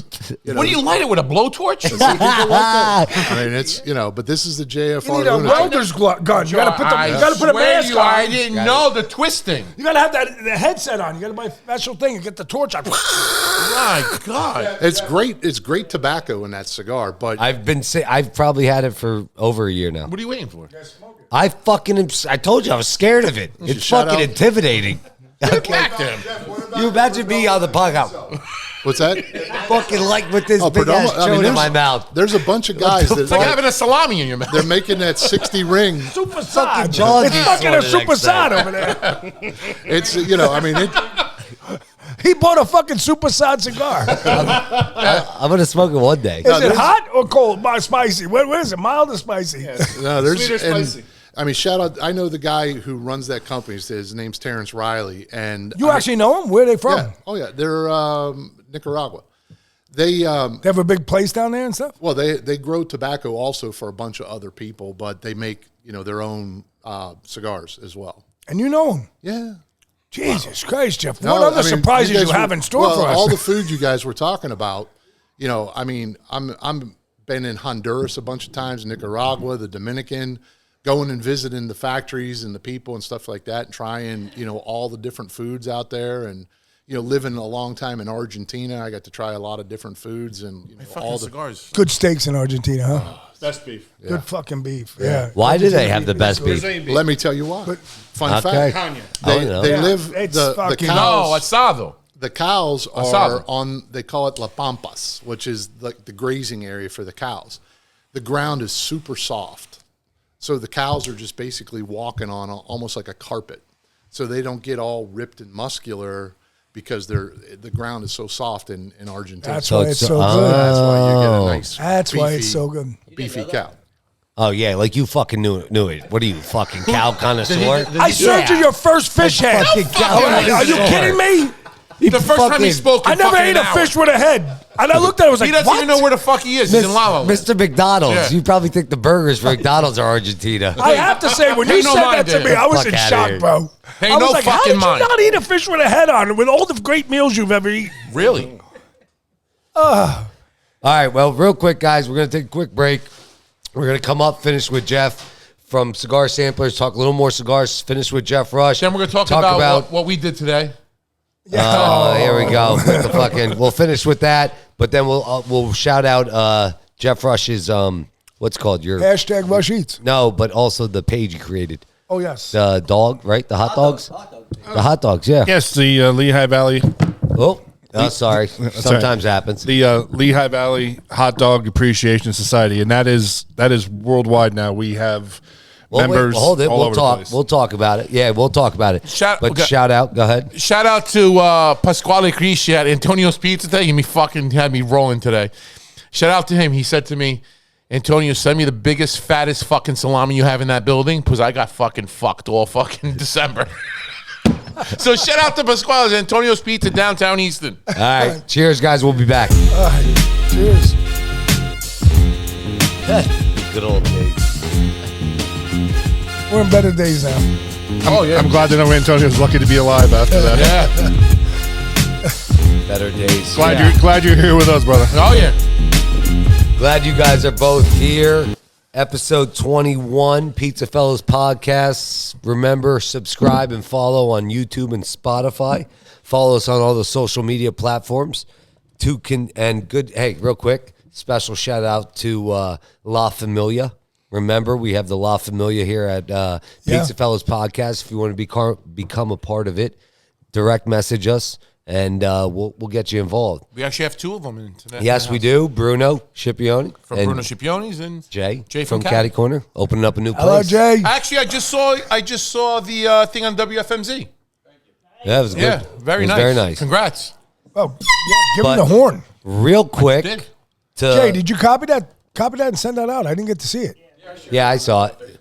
Yeah, You he did? shared I it. gotta go look. Not to indulge into it anymore, but Oliver did bring up something where we were talking about Electricity. minimum wage and with Antonio, the segment before, in California. So 2 major California Pizza Hut franchises in California, Southern California, has now, due to the minimum wage going up from $16 an hour to $20 an hour, have laid off over 1,200 delivery workers. Yeah, I seen that. And said, that's it, we're done. We're just going to use third party. So, you know, when you talk about minimum wage, raising prices and adjusting, certain things are going to happen where there's going to be jobs lost. Same thing that happened to taxi drivers 10 years ago. Yes. Yes. With Uber and Uber, Lyft. man. So it's definitely going to change a lot. Shout out to my Uncle Ralph, who was still a Reading Metro taxi driver at 77 years old. Uncle Wow. Ralph. There you go. There we go. There Well, we go. cheers to him. So, Jeff, tell us about your hot dog page quick. Yeah, so the hot dog page, Lehigh Valley Hot Dog Appreciation Society, that started out of boredom. It wasn't really boredom. I had some time on my hands. I was retired. I was working as an assistant dean of students at a charter school, and I had summers off. So I was like, boy, I was really craving a Yakos. And I was like, you know what, my brother and my cousin, we did like a little. I love Yakos. Me too. I love Yakos. A lot of people don't, but I never understand that. It's like, take it for what it is. It's a great historic hot dog. You got to tell us your top 3 after this. Oh yeah, no problem. So started me, my brother, my cousin, we did the Lehigh Valley hot dog tour, the three of us. We went Yakos, Willie Joe's, Potsy's, Jimmy's over 25th Street Shopping Center. Good hot dog. Fantastic. Fantastic. Toby's over in Peaburg. We did did every place that we knew. And we start talking about it. I'm like, and I start telling my friends about it, and they're like, we should do that. I'm like, all right. Well, I started the hot dog. That's how the hot dog group started. And it's really taken off. I've made some lifelong friends from it, from the hot dog, I've spoken with Mr. Ayakoka from Yakos on the phone. Oh, Gary? Yeah, we've had conversations where now I got the guy that's their family's been in business since 1922. Yeah. He's picking my brain about this and that, and I tell him the feedback that I get. Everybody has the chocolate minutes. Well, He's a humble man. He is, and I tell you what, He comes in the shop. He's a humble man. His family, great family. he's got such a soothing voice. He should do like he should do like children's read children's Christmas books on like. Am I right or am I wrong? 100%. You're right, He should. When I speak with him, he like soothes you. Yeah, like you talk. You feel. I don't care what you feel talk about with him. comfortable. You feel better. Yes, you Like, feel better. He should be like a psychiatrist or read children's books on He's tape. in the hot dog business. Yeah, but he's Hats off, he's a successful hot dog businessman. very, very successful. I would be hard pressed that nationwide he's probably one of the most successful local hot dog vendors at like local commercial chain, if you will. Well, here's the thing: how many chain hot dog places are there? Well, do you consider Yakos a chain? I do. I do. You consider Potts a chain? I do. So do I. Willie Joe's single location now. Have you gone to Florida and seen a hot dog place? No. I try to stay out of that state. Well, I'm just saying, like when you travel, you Sure. don't see hot dogs. No, but like papaya that. dogs and papaya dog in New York City. In New York City, I like Gray's that's papaya. Yeah, but Gray's papaya papaya, dog is your the account. It's the account. Yeah. But Grace Papaya, love that. I Yeah. love Rutt's Hut in Clifton. Oh, Rutt's Hut. Rutt's Hut is good. My son and I went to Rutt's Hut, and I'm eating and I'm trying to figure out that relish. And I- my other top hot dog is really literally right around the corner from there, which is the Hot Grill. Okay, Never heard or been there, but New Rutt's Jersey may be the hot dog. New York claims to be hot dog capital of the United States. Jersey, man, they got some hot dogs. You know where some there's hot good dogs, hot yeah. dog? Honestly, Route 46, Johnny's Hot Dogs, I'm not familiar. with right before Belvedere. It's been there it. for. Okay. I'm sure my 50, friend. 60 years. I'm sure my friends out in Yeah. Warren County. Rutt's Hut is the Italian style, right? No, that's a deep fried Ripper. Yeah. Right, And but the Ripper, don't they put that in there with the? No, that's an Italian hot dog. That's totally You're different. talking All about. right. You're talking So about totally Rutt's something Hut. Rutt's Hut Rutt's Hut has does the Rippers though. they do a Ripper, and then they have like their house. Their hot called a relish, called a topping. It's yellow. Yep. It's clearly got relish in it. Correct. But then there is a fermented element to it. And I think, and I don't know this, don't quote me on this, I try to figure stuff out when I taste it. I try to figure your food out when I taste it. I think it's sauerkraut or another type of fermented cabbage in there. I would say if you put a gun to my head and I had to make Rutt's Hut from memory, it would be yellow mustard, relish, probably some celery seeds, celery salt, and sauerkraut, and whip that together and put that on a deep fried hot dog in peanut oil. Talk dirty to me. Oh, Rutt's Hut. I can tell you. Oh, my God. So And it's God, but in the valley, I'm going to be honest. I'm not a big fucking hot dog guy. I like a hot dog, but I haven't been to these places. I don't know much. Right. About it. In the valley, what would you say? How many hot dog places do we have? Well, we have a very rich tradition in the Lehigh Valley. Of course, that's all started by Yakos. They've been family-owned and operated. Started on 7th Street there. 2nd and Liberty, I think, was the original. 6th and Liberty. 7. I said No, 2nd. sixth I and stand Liberty. corrected. 6th Number and 7. Liberty. You got to talk like the police. Number 7 and Liberty. Gotta No, be clear. 6, bro. 7th and Liberty No. was George's Luncheonette. What was the location you're talking about at Church and Liberty? That is not the original location. No? No, that was the oldest location until they switched. The original, and again, correct me if I'm wrong, anyone out there, the original location is where there was a delicatessen at 7th and Liberty. So they were that was the original location? Yep. You just told me something I didn't know. And I'm pretty certain of that. If you go to Jeff, Yako, if you say it, I agree with you. I mean, Because you know it. yeah, like You know? I knew that. I'm pretty You certain. don't know shit. Fucking Oliver. Fucking you do You it. don't Tell know us. nothing. All right. It But says, All you know is Indian food. it said, you're right, Jeff. It said, since the original store, they moved down the 625 Yep. Liberty Street. And then that was the only Yako's location that sold beer.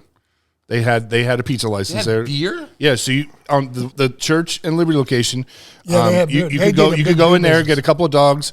It was, get a Mickey's Ice 40 and sit there. well, listen. Yeah. We're right here. Theodore Iacocca opened a small cigar and convenience store known as Liberty Grill at 711 Liberty Street. Yeah, that was then Liberty Lunch in my Liberty police career. Lunch. That was Liberty Liberty Lunch. Lunch. That's Yes, where we used yes. to get alcohol when we were at Central because they would serve you if you were fucking 5 years old. I'm sure. Yeah. Oh, yeah. Like somebody I know too. Right, Yeah. Brune? So I'm not going to mention the name. Lehigh Valley has because of that, has a very rich hot dog tradition. And if you're like, I'm born and raised in Bethlehem, so Potts' hot dog. I mean, those dogs are great. Do you remember Marco's? Yeah. So down on the south side. If I'm not incorrect, Oh, you're talking Marco's on Gordon Street? so 400 Carmine block. and Nancy come Yeah. in. Aren't they related to the Iacocas? I'm not sure. It was about like, that. and they I don't know, maybe. Joe, are you talking about Marco's across Yeah, from the from- By Young Central Men's Club? Catholic. Yeah, you go down Central, you make a left on he tells Chew. us a story like he has Gordon. the original. He has the original recipe, and he said a story about how I think he's part of the Iacocca family or something. That I don't know. But I'm if not you, sure. If you Don't told quote me me. that, I believe you. Don't quote me on it either. But they come in the shop all the time, and Nancy has the recipe. But I mean, I remember Marco's and Yaco's when I was playing football at Central Catholic. Like we used to leave in doubles. Sure. We'd go up there. Like I'd order like 5 or 6. I mean, I was a big fucking boy. Easy. I mean, I think the What's most up, big- Yakos. I mean, if you Oh, gave me we 6 ate- Yakos hot dogs when I was hungry, Like one day they'd it be was gone. like, give me 3 cheeseburgers, just meat, cheese, and the bread, and give me 3 Yacos, everything. That's how I Yep. would order it. You know. How many followers you guys up to? Not sure. I'd have to check. You'd have to I can check real quick. But you said know. you're known worldwide earlier. Yes, so we are known worldwide. Known, but I wouldn't know. We're at 2.5K as of right now. Very good. We have members as far away as Australia. Oh, shit. That don't Seriously? Yeah, that they and people from all over the world. Every once in a while get a message, be like, "Can you explain to me what it is about the hot dogs in your country because they don't look like the ones that we have in our country?" And then you start talking about it, and I'm very passionate about it. And it comes down to that Lehigh Valley hot dog tradition that we have here. Look, if you're from Bethlehem, you probably grew up on Potts. Yep. And, I grew up, as a Bethlehem kid, I grew up on Yakos because that's what my dad took me. Yeah. I didn't have a Potts' hot dog, I think, probably until middle school. But then being the Liberty High School guy, we were down there all the time. And then the Southside Pete's Hot Dogs, who sadly, she retired and they just closed down. Oh, over there in Broadway. 2 across the street from each other. Yeah, that and the Giacomo's, right across the street. Giacomo's is closed. Were they brothers? I'm not certain. You know what? You really could say at that time, those families had some things that went on. And that would happen. It was that's not untold. Like we don't know the truth to it. But Pete's hot dogs, like that was. I mean, going into the last time, just maybe 6 months ago before they closed, a year ago, maybe now. Maybe I'm good not hot sure dog. Time. Great hot dog, and probably the chili sauce, absolute stud chili sauce. Yes. There's one in Northampton. There's one in Northampton. Right by Google. Right by there's a. I don't know if there's a high school there. There's a school. Hot dog place in Northampton. But then you have. Is it Potts's? Is that what it is? In the shopping center? That's one of their locations. No, they have in Nazareth. I don't know if they have in Northampton. No, it's in the shopping center. Look it up. What about King Chef? Did you have King Chef back in the King day? Chef back in the day. Yeah, I used to go. Yeah, I played Potts Little League is baseball. the We had Little League. Oh, yeah. Where was Yeah, it it's at? Potts' Where was that? King Chef is where Fiamma is. Fiamma. King Chefs was there. Yep.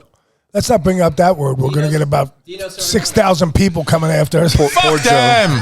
Poor Joe. Fuck them. Poor- Fucking shame, man. You can't go one day without seeing. They fucking ripped that Fiamma fucking post. guy I apart. know, it's fucking... Poor guy. And him and his wife are, just to say, they're wonderful people. Yeah, Yeah, but no, come they on. are, but there's a bunch of fucking assholes out there. So my question to you is, and I said this to Oliver, he's got his Lehigh Valley Pizzas page. You're involved, and I see you all the time fucking commenting on shit, and you have your opinion, and that's fine. What's your thoughts on this, like, brutally honest bullshit and all those pages? What as not a restaurant owner, but as someone who's involved. As a human being that we know you to be, how great you are. Yeah, I try to stay away from anything that, like, I read it like a bad car accident. Like, I'm on it just to see what happens next. Yeah. They got no time on it. They have too much time on their hands, I should But the say. thing is like, and I'm not saying that I don't give people bad reviews, but my reviews, as you guys know, are honest. And they come because, A, I know how to cook. B, I know what I'm talking about. And I feel like a lot of people that maybe, armchair quarterback, you're a lot tougher with a keyboard in front of you. I would say it to your face, and I would say, well, and this is on the rare case that I have something bad. And I sugarcoat it. I will give you good and bad. If there's a bad part of the experience. Jeff, you're never harsh. No. It's never hurtful. It's opinionated But some people, in an educated manner, and you're not destroying somebody. And I explain why it was bad and why I was corrected. But yes, 100%. But there's been times where I've had bad experiences that I just don't put it because I want to remain on the needle on the other side 100%. Of positive. On the needle on the other side of positive. Yes. Like maybe the server was a little impolite or a little short. Sure, I'll mention that, but I'm not going to be like, oh, she should be fired and this and that. No. That's ridiculous. And these people are doing it for clickbait. Yeah.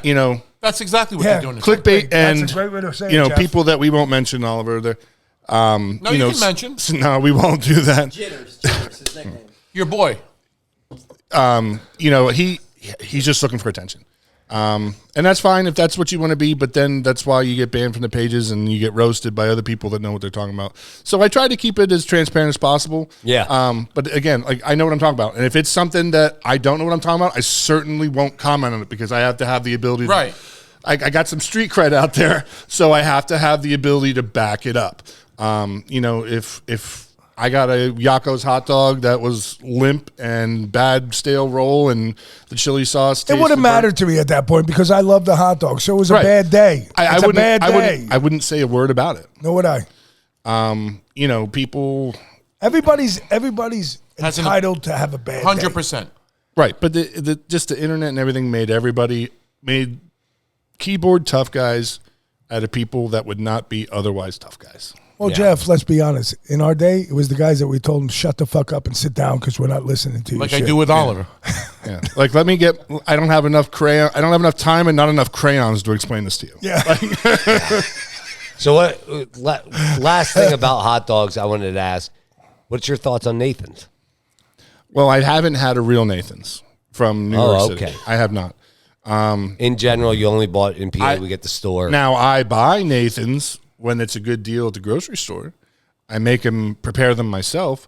But there again, when I'm buying hot dogs to prepare at home, I am picking and choosing my ingredients. So, like, there's a threshold of hot dogs that I won't buy. I won't buy Oscar Mayer. I won't buy a Hatfield. No. I'll go Sabrett's, Nathan's. I got one for you. Dietz and Watson's Black Forest. Delicious. The fucking awesome. I mean, I bring get- those in, and I mean, lights out. I'll No, throw they're them on the good. grill. Yeah, they're good hot And dogs. that snap with that Actually- skin, it's like Dooman's. Dooman's has a hot. I got Hebrew National is a good dog. too thin for me. Good taste, Yeah. too thin. What about Burke's? Burke's are good. Burke's Black Angus. If you ever can find them, they're hard to find. Best is good. I never too. had it. Never had it. Thuman's is good too. Thuman's? Thuman's- The snap on Thuman's? Thuman's is an excellent dog. Stravino's actually sells those. Oh, they do? Yep, that's right. Oh, That's I the only gotta place go that I can find them. I gotta go. I gotta go. I'm gonna throw. Shout out to John Morganti. We're gonna, Yeah, I he's a saw good him. man. I saw him last week. and a great sandwich. And don't tell me that his sandwich doesn't have a lot of meat on it. If you use the good Italian meats like No, he does, it's you good don't need a sandwich. lot of meat. He has a great No, sandwich. I Good love sandwich. it. That little It's a great spread, sandwich. that little olive oil spread he has But with the peppers. people, not to get off track hot dogs, but people say, "Oh, there's not a lot of meat on that." I'm like, if it's good quality Italian cured meat, you don't want a lot of meat. Right. I want to taste the bread. You were talking about before And the cheese. Jimmy Buffs. That's what you were talking about. The potatoes, the fried. Yes, hot dog. yes. Yeah, that's in the pizza dough. Why don't you make one of them? We did. You got to use the pizza dough and the fried We made potatoes. those. Actually, now that you say it, I got to go back in my chalkbox box. We made those probably about 7, 8. I said this on a podcast. I did more things in specials and stuff over the years, and I forgot them. Like the podcast truly has brought back so many Listen, things. they were Yeah. making fucking mozzarella balls today. Oh wait, listen, okay? I gotta get into that. We Can I saw get- that. But real quick, I'm gonna everybody like I'm gonna bring it back. You asked me about the college days and how I started to cook. There's a hot dog from Erie, Pennsylvania, a company. It is called Smith's. Traditional spelling, Smith's hot dogs. Natural casing. I and love natural casing. fantastic. You can get them at Wegmans. Smith's. Smits. Ashland, go Smiths. tomorrow, buy a whole pack. I'm fucking going. Bring Go the get works. the. Actually, go now. They're probably one of. They They close at 11. 11. They are and Used to be 24 hours, but one of the best. The Thuman's is an excellent skin on, but the Yeah. Smiths for me, I think, like it beats Newman's. if I had never had them I never had them side by side. Well, listen, we're not saying Newman's is bad. I'm just saying that if it's Yeah. as good as Newman's, I'm telling or you, just so- as good. Yeah, because I gotta have it. I mean, everybody has a hot dog on a roll, with the trimmings and all, but and That snap. the Pennsylvania Dutch side of me, we used to have hot dogs, mashed potatoes, and sauerkraut, and you put them Smith natural casings in the oven. Bake them with your sauerkraut, with a little caraway seed. Make a nice mashed potato. Boy, you're eating good. That the fuck. I'm sorry. The reason I'm shaking my head, I can't do that Pennsylvania Dutch shit, bro. That pork will. and sauerkraut, these guys will. We will. I mean, You didn't have your pork and sauerkraut, bro, I've been eating it. I've been eating it for 3 days straight. I do it with my wife. 3 days. I got one I had more it for meal in lunch there. today too. Jeff, 18 years we're going on my wife. I used to go New Year's Day at Colby's brother-in-law's. I got it. Wait. They have pork sauerkraut. I don't think I've eaten it once. They're like, does Sal not eat? The No, last I 2 just years, can't do it. I got Did it you over have here. Italian Rising pork? River. Rising River? That's it. Over here where Willow's used to be. Sure. So they put out the thing, and I was at the pizza shop. Yeah, on he New Year's comes Eve. over, tells me pork and sauerkraut. I was like, I don't give a fuck honey, about pork and sauerkraut. said- Rising River has the pork and sauerkraut. Pork and She's sauerkraut. like, Telling you what you I did know. next I'm coming. day. I'm coming telling to me tell to you. go. So we went online and we ordered it. I ordered 4 orders of it. Pork and sauerkraut. I'd rather We eat broke it fucking down. dust. Oh, it's fun. Do you know- Sal, it's the Hey. best thing. And you know what I gotta say? Some of the best fucking farts you could ever have in your life. It certainly is probiotic. It's bionic, Sal, man. do It's you- the best, man. Sal, do you know why? Here's a fun fact. Rushie eats fun fact. Do you know why you eat pork on New Year's Day? No, I don't. Anybody? I'm Syrian. I have no Good idea. luck. Animal that goes forward. Yes, because a chicken eats moving backwards, a cow eats moving backwards, a pig eats moving forward. So it's good luck forward for the new year. Well, So have an Italian pork sandwich with sharp provolone and broccoli rabe. Get some pork in you as soon as possible, please, would you? There it is. There it We were talking is. about I'll porchetta try it. today. Yes. We Yeah, have a porchetta sandwich, a little sharp provolone. You got to get it in you, son. Listen, I ate some bacon, but All right, I'll take that. I ate some bacon. I'm a big. You don't know shut shit. the fuck up, Oliver. Shut the Over fuck here. up. Go home. Hey, let's real quick Hold before on. you tell your mozzarella story. This fucking guy, New Year's Eve. Did you see his outfit? You look like He Donkey. looked like I thought fucking he looked Asian. good. He looked good He on looked his like the birthday, guy- The guy at the man. circus, the ringleader at No, the circus. you remember that movie, Jackie Rush Hour? Rush Jackie, Hour. they had the Asian casino. He looked like a pit boss at the Yeah. fucking Asian casino with his fucking red. Look like Ringling Barney and Barnum, whatever. the fuck. Listen, I Sorry. was with them at the Chicken Lounge singing Happy Birthday. Him to at the Chicken Lounge? Him? He Oh. was there? Yeah, we went together, me and him, on Friday night. Right? What was it, Friday or Saturday night? It was Saturday night. Saturday. Yeah, we went over. We saw Augie and we saw Tommy. They're fucking, they were awesome over there, man. Big shout out to the Chicken Lounge. It's a good fucking time, man. So- the shit that goes on at that bar, it's like Cheers. You have, right? Shopping center bars are the best. They are. The Chicken Lounge. Well, I'm too young, but I always hear the stories from my old timer buddies. Lupo's over and man. and that was another shopping center bar. Lupo's. Those two brothers drank like crazy, man. They were the best. The Lupo brothers were the fucking best, man. Shout out to them. God rest Yeah, their shopping. soul. Bring back more shopping center bars, like the Weiss we have here in Macungie. It's actually a bar in a shopping center, in a supermarket. In a supermarket? Go there. My wife and I are always in shop. We go there, like go grocery shopping on like a Sunday morning, like 11 o'clock, or Saturday morning, 11 o'clock. And I always park over there because it's less parking. You're close to the door, yada, yada, yada. You go in there. They got 4 guys sitting at the bar, 11 o'clock, in the grocery store. Yeah, but you know who else has a fucking great grocery store bar? Great beer selection, everything. Fucking TVs, Whole Foods, right here. Come Oh, on. yeah? You know what the fucking issue is? You go there, there's fucking liberals fucking everywhere. I got a lady with a mask taking her mask down at the bar. Motherfucker, we're at a bar. The bar's nice. I told Ashton. Never been. Oh, you listen. It's a nice bar, but he's right. It is in what nice. he's saying. They have So great beer. you could but you also- go there, you feel awkward. So the other night, my wife and I stopped. We were coming back from Bethlehem. We stopped at the Redners on Lehigh Street, Allentown. They have, their beer selection. It's like aisle 6 between the toilet paper and the frozen foods. Bar stools and like a snack bar shelf, like you used to have at the old Westgate snack bar back at in Hess's. It was snack bar and bar stools. I said to my wife, I was like, one day we should get a group together, just sit here in Redner's on like a get Saturday, fucked up.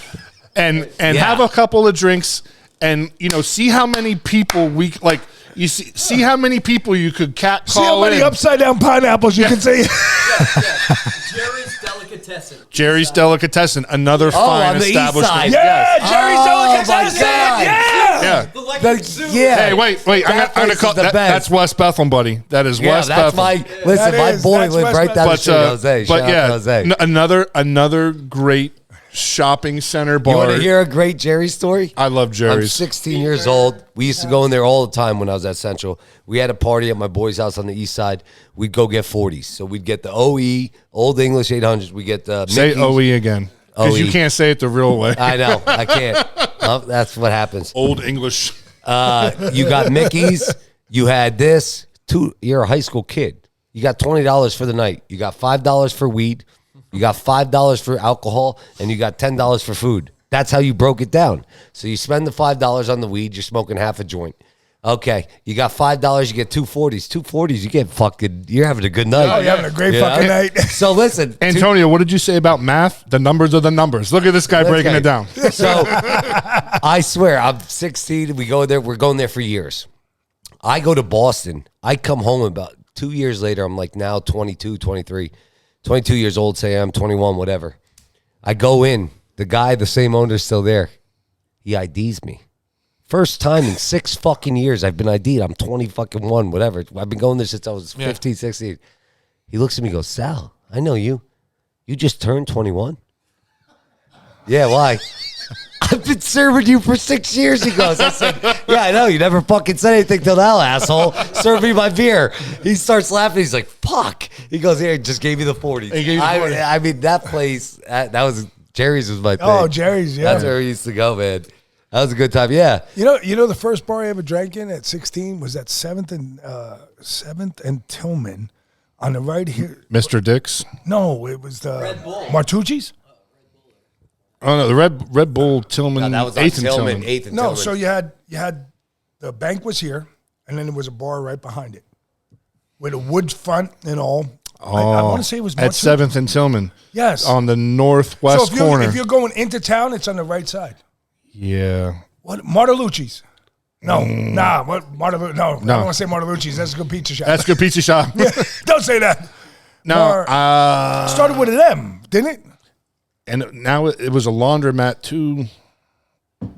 a rooming house. Yeah, this is going back when I was in high school. This is Right, well, and this is I'm 82. I'm going back to I was there with because the sign for that bar was still up in 2000, but it was not a bar. No, it wasn't a bar, but it was like I can picture the faded sign. Walked in, sat down Is that right where away. on the corner where the ice cream shop now is?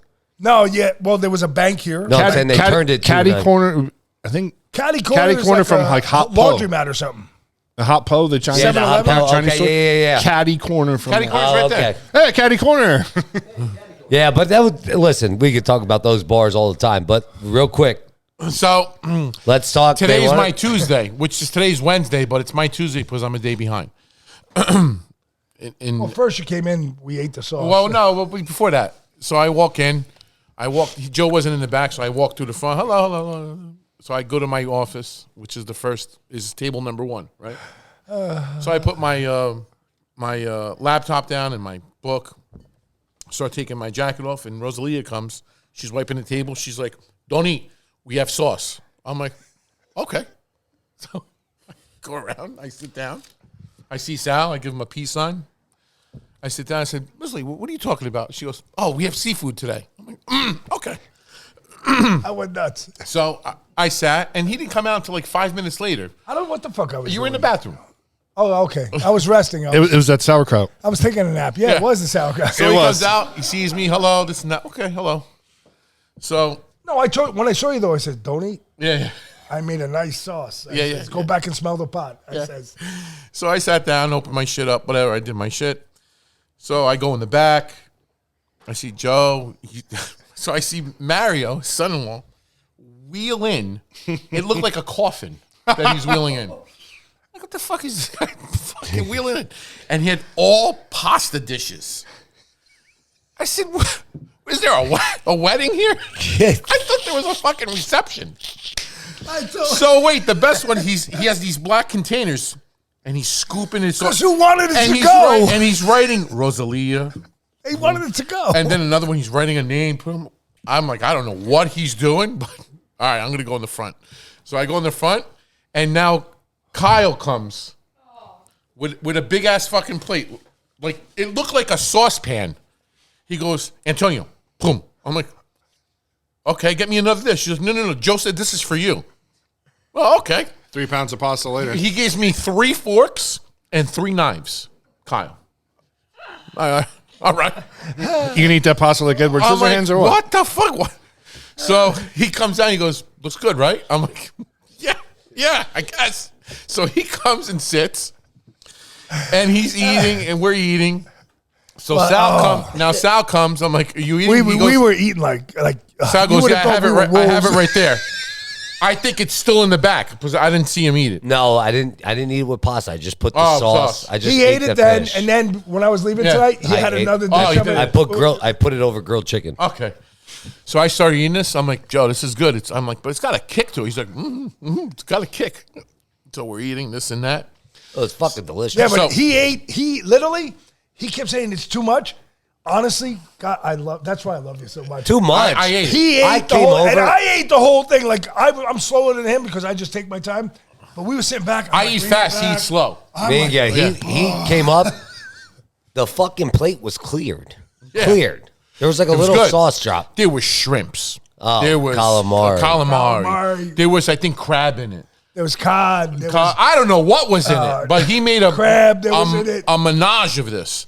So boom, done. He puts the dish away. So roasted garlic. yeah, I did Onions. roasted garlic, onions inside. Now, it. Joe, do you use? I know you said we had talked, and you said you made it spicy. So do you use dried chili flake, or do you use like a Calabrian chili paste? Actually, Italian long hots I used. it was actually pretty. It You was dirty awesome. boy. I used Italian long That's hots. why it was so hot with the seeds in. I know. Yeah. So son of a he's bitch. now he's diagonal for me, right, Jeff? He's diagonal. So So we're I all cut done. those babies up. Yeah, and I've had your long hots, and they're hot. So yeah. Yeah. So he's a diagonal for me. So we're finished. She's like, "Hey, no, I'm gonna give you the order now." All right, give me the order. So I took the order, but boom. So I said to Joe, you want to make fresh mozzarella today? He's like, 3 o'clock in the he's afternoon. like he goes like this. Why, you have it? I go, yeah, I have it in my truck. He goes, okay, let's go make fresh mozzarella. So I bring a 21-pound curd. I bring it through the. I go in my truck. I get it. I bring it through the back door. I'm walking it in like this. It's like a large toddler. Yeah. And they're all looking at me in the back. They're like, "What is that thing?" I start carving it up. I'm like, "You'll see what it is." Where'd you get your hands on a 20-pound curd? People, You know a guy, right? Yeah. So I said, Joe. He goes, "How do you want to cut?" I said, "Long ways, cut it, boom, boom, boom, and start boiling water." Okay. So he gets a big fucking pan. You could fucking bathe in it. So puts it in. I got 2 burners on. Yeah, he's got 2 burners on.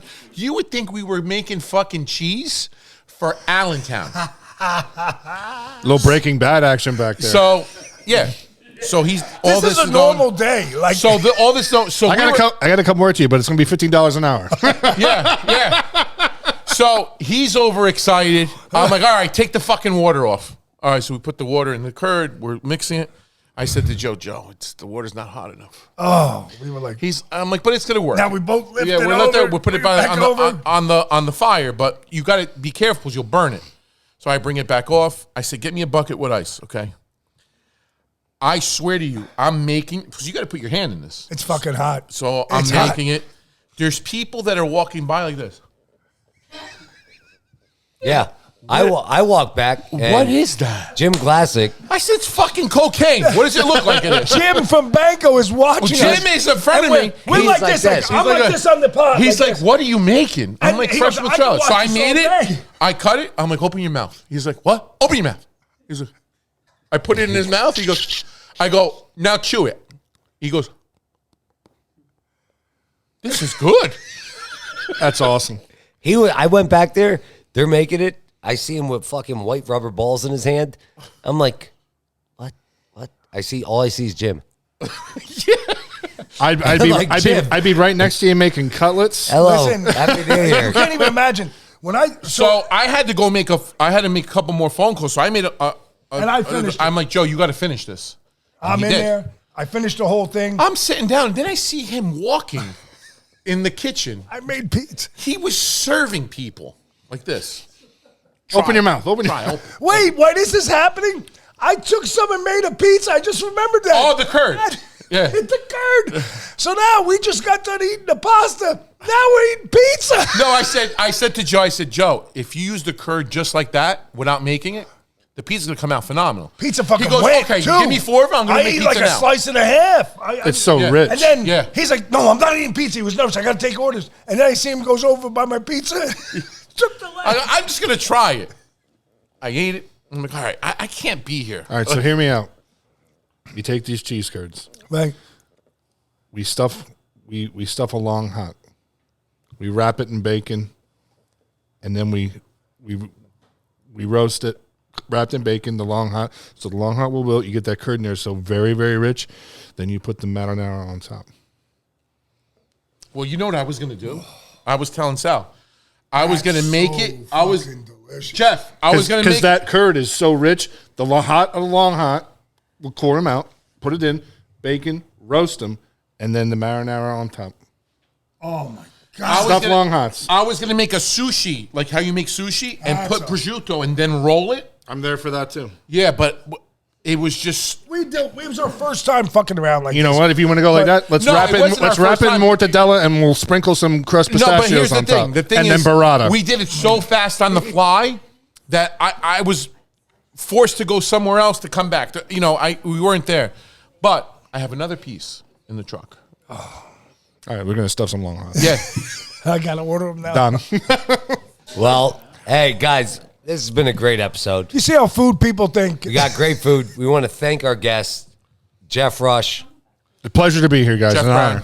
Honor to Jeff have you, Brown Jeff. from Thank you all. Thank cigarsamplers.com. you. and remember, cigarsamplers.com. If you use code PIZZA, anything you spend over $100, he gives you $10 off, And free which shipping. is and free shipping, which is great. So just put in pizza in that coupon code, Yep. coupon code, and put in pizza. You get that. La Familia, also, guys. Caddy and Bruno Scipione, thank you again for the sponsorship. Thank you. And if you want to become a part of it, listen, DM us, text message, call us, whatever you want to do. Follow us on that. Also, we have our sponsors. Which is Jeff Adams at Remax, New Jersey and Pennsylvania. You need a house, sell, or buy, go to Jeff. Jeff Adams, Remax. Enter.net, our good man Juice, in marketing, the and social house. media, and And his website son, design. 24 Cash. And his son, 24 Cash, does our intro song. Shout out to 24 Cash. Lehigh Valley PizzaShops.com. You know who the dickhead is. He sits diagonal from me. Oh, real quick about that. If you want to shut the fuck up, Oliver's Oh, yeah. T-shirts, shoot us a message also. We'll get you one out. Here we go. Hold on. Oh, there goes Calypso sign. It's all right. Look at this. Look at this beautiful shirt. Look at this. You got the PizzaFellas podcast certified logo on the front, Certified in the front. and you turn that You motherfucker turn this around motherfucker around, you get this. and shut the fuck up, Oliver. Okay? And if you want one of those, DM us. We'll give you a discount. Actually, tag 3 people, and then we'll pick a winner. How's that? Yeah, there you go. Comment. Remember, comment on YouTube or Spotify. Our good friend. And subscribe. It's free. Tony Nassar at TNY Construction. No job too big. No job too small. Franco's Pizza, Rosie and Filippo Belia, Wilkes-Barre, Pennsylvania. Thank you for the sponsorship. We love you. I got to call you tomorrow, by the way. Pizza Culinary Academy up in Chicago. Pay him some money. It'll teach you how to make pizza. Sarasota and Heckler Flour. Thank you for the sponsorship. Been unbleached, unbromated forever. It says it on the bag. So it's good stuff that you're digesting. Banco Beverage and Banco Beverage non-alcoholic division. Joe Marino, thank you. Jim Glassick, I know you love that mozzarella today. Also, Joe's Teas, Calypso's Juices, get with me. We'll get you the deal with PizzaFellas.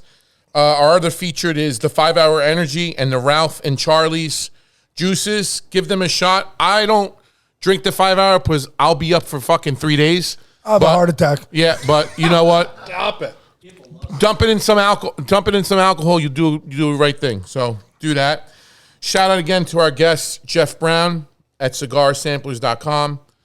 Our good friend Jeff Rush. Thank you for coming. Gotta take a shot. Rush Eats. Here you go. Rushie Eats, Rushie food Eats. enthusiast. We love you. Pass it Hot dog- around Hot dog quick. pages. And here it is again Lehigh to Valley hot dogs. to my Guatemalans out there. Viva la Guatemala. And real quick, while I you love pour these. that, I gotta really love my Guatemala. Pour the fucking thing, I have to Guatemala. say, I love them. Get the fuck out of here. I'll ship you to Guatemala. Listen You'll to be me. back in 2 seconds. You're my customers, Sal. Good for you. I'm going to do Freedom Funnel. Fucking Here. yeah. And cheers to the Happy New Year, everyone. Freedom Funnel. And hopefully 2024 isn't as chaotic Anybody else? as we think it's going to be. There you go. Thank you, sir. You didn't want to wait for us? Yeah, I still have a shot. Oh. What do you think? I'm over here amateur hour? Juice, you having one? Oh, and Steve, shout out to Bruno for everybody- bringing Yeah. Jay? And the blackberry. this fucking blood that he brought. I don't know what it is. Mean guy. It's from like a polar bear, but it's Oliver. delicious. Shout out to Bruno again. Yeah. Pass it Patty, over, Oliver. his wife, made us cannolis with sprinkles on it. Absolutely delicious. The peanut butter. Ashley, what was it? And limoncello, I believe. Peanut butter cheesecake, right, Bruno? Ashley ate 17 fucking slices. Nobody has a slice in the house. if you know what? She was crying with tears. At this crying. point, 21 episodes in. Yeah. Bruno, you want to take her off my hands. I mean, I think right now she's going home with you Crying. later. She was loves you. crying Every- before because she ate peanut butter cheesecake. I mean, crying. we're in bed. All she talks about Kobe is Bruno's is ready to cheesecake. jump in here. Steve. All right, come on, Kobe. Come in here. Come on. Kobe. What? Who the fuck is Oliver, Toby? Steve. I said Kobe. Oh, Kobe. Who's Cole? Cole. Kobe. You've got the L. Salute. Salute. Salute. Hold Salute. on. There we go. Salute. Salute. We're Guys, good. salute. Salute. Also, cheers to the cheesesteak people. Shout out to Joe's Tavern again, Whiz Kids, and The Nest. Joe's Tavern in Bethlehem. The Nest in Bethlehem. The Nest in Bethlehem and Whiz Kids in Bethlehem. And we Yes. Yes. had the Biagio cheesesteak. And the Biagio's cheesesteak. Okay, but hey, cheers to everyone being on. Jeff Rush, any last words for anyone out there? If you'd like to follow the hot dog page, Lehigh Valley Hot Dog Appreciation Society, hashtag Rushie Eats. It's on Instagram and Facebook. It's a mix of restaurant food, stuff from my own kitchen, cocktail recipes. If a lot of people DM me, hey, Rushie, I'm going to be in such and such a town. What you know any good places there? Chances are I've been there. Chances are I got a good help recommendation them for out. you. Yeah, I mean, listen, Jeff Rush, his family, one of the greatest families in the Lehigh Valley. Thank you very So much. if he's going to tell you something, it's like the word of God. I love this man. I know him for so many years, and his family, his mother, his father, his brothers, everybody. And respect the blue. And respect the blue. I mean, this guy, I can't even explain. Like, to have him on, for me personally, it's a true honor. Honest to God, because he's a Lehigh Valley legend. Thank you, You man. are. Appreciate You that. really are. Like button. And Yeah, well, listen. yeah, go ahead, give him a horn. Jeff, Cigar Samplers, any last words for everyone 2024 starting out? Please just check out cigarsamplers.com. I you got go. a lot of good stuff for you. There you go. Check it out again. And Jeff, one of the most pizza. intriguing persons ever heard. Yes. Because every time you come on, you teach us something new. Check out our episode 18 when Jeff was first on, guys. It was a great episode. I've had a lot of great feedback. Again, Jeff, thank you. guys. If Thank you're you. smoking something, he knows them. All right, guys. Well, cheers. Episode 21, wrapping it up. We'll be back in about a week or so. And then also remember, we are going to start traveling once January gets kicking off in the end. Yep. And February, we're going to have to. We have a lineup, We got a lineup. That's going to be a freak show when we travel. If we travel on a Sunday, hopefully it's going to be live because that's going to be, we're going to try to get those live for everybody. So your Sunday afternoon, you're watching football on a half screen, you're watching PizzaFellas podcast on the other split screen. Subscribe because the Pizza Fellas fucking said so. Push the button. It's for fucking free. And what? Thank you for coming out. God bless No. and good night. What? Shut the fuck up, Oliver. Shut the fuck up, Oliver. Love you guys. We love you. Happy birthday, Oliver. Happy birthday. Fucking 2 weeks ago was a stupid birthday. Just the other day. Fuck him. Get it. Fucking PizzaFellas asshole. podcast. I mean, tell you Three they can say speakers, so fucking we happy better birthday. have a blast. Grab a drink, fill a glass, light a cigar. Come on, let's make it last.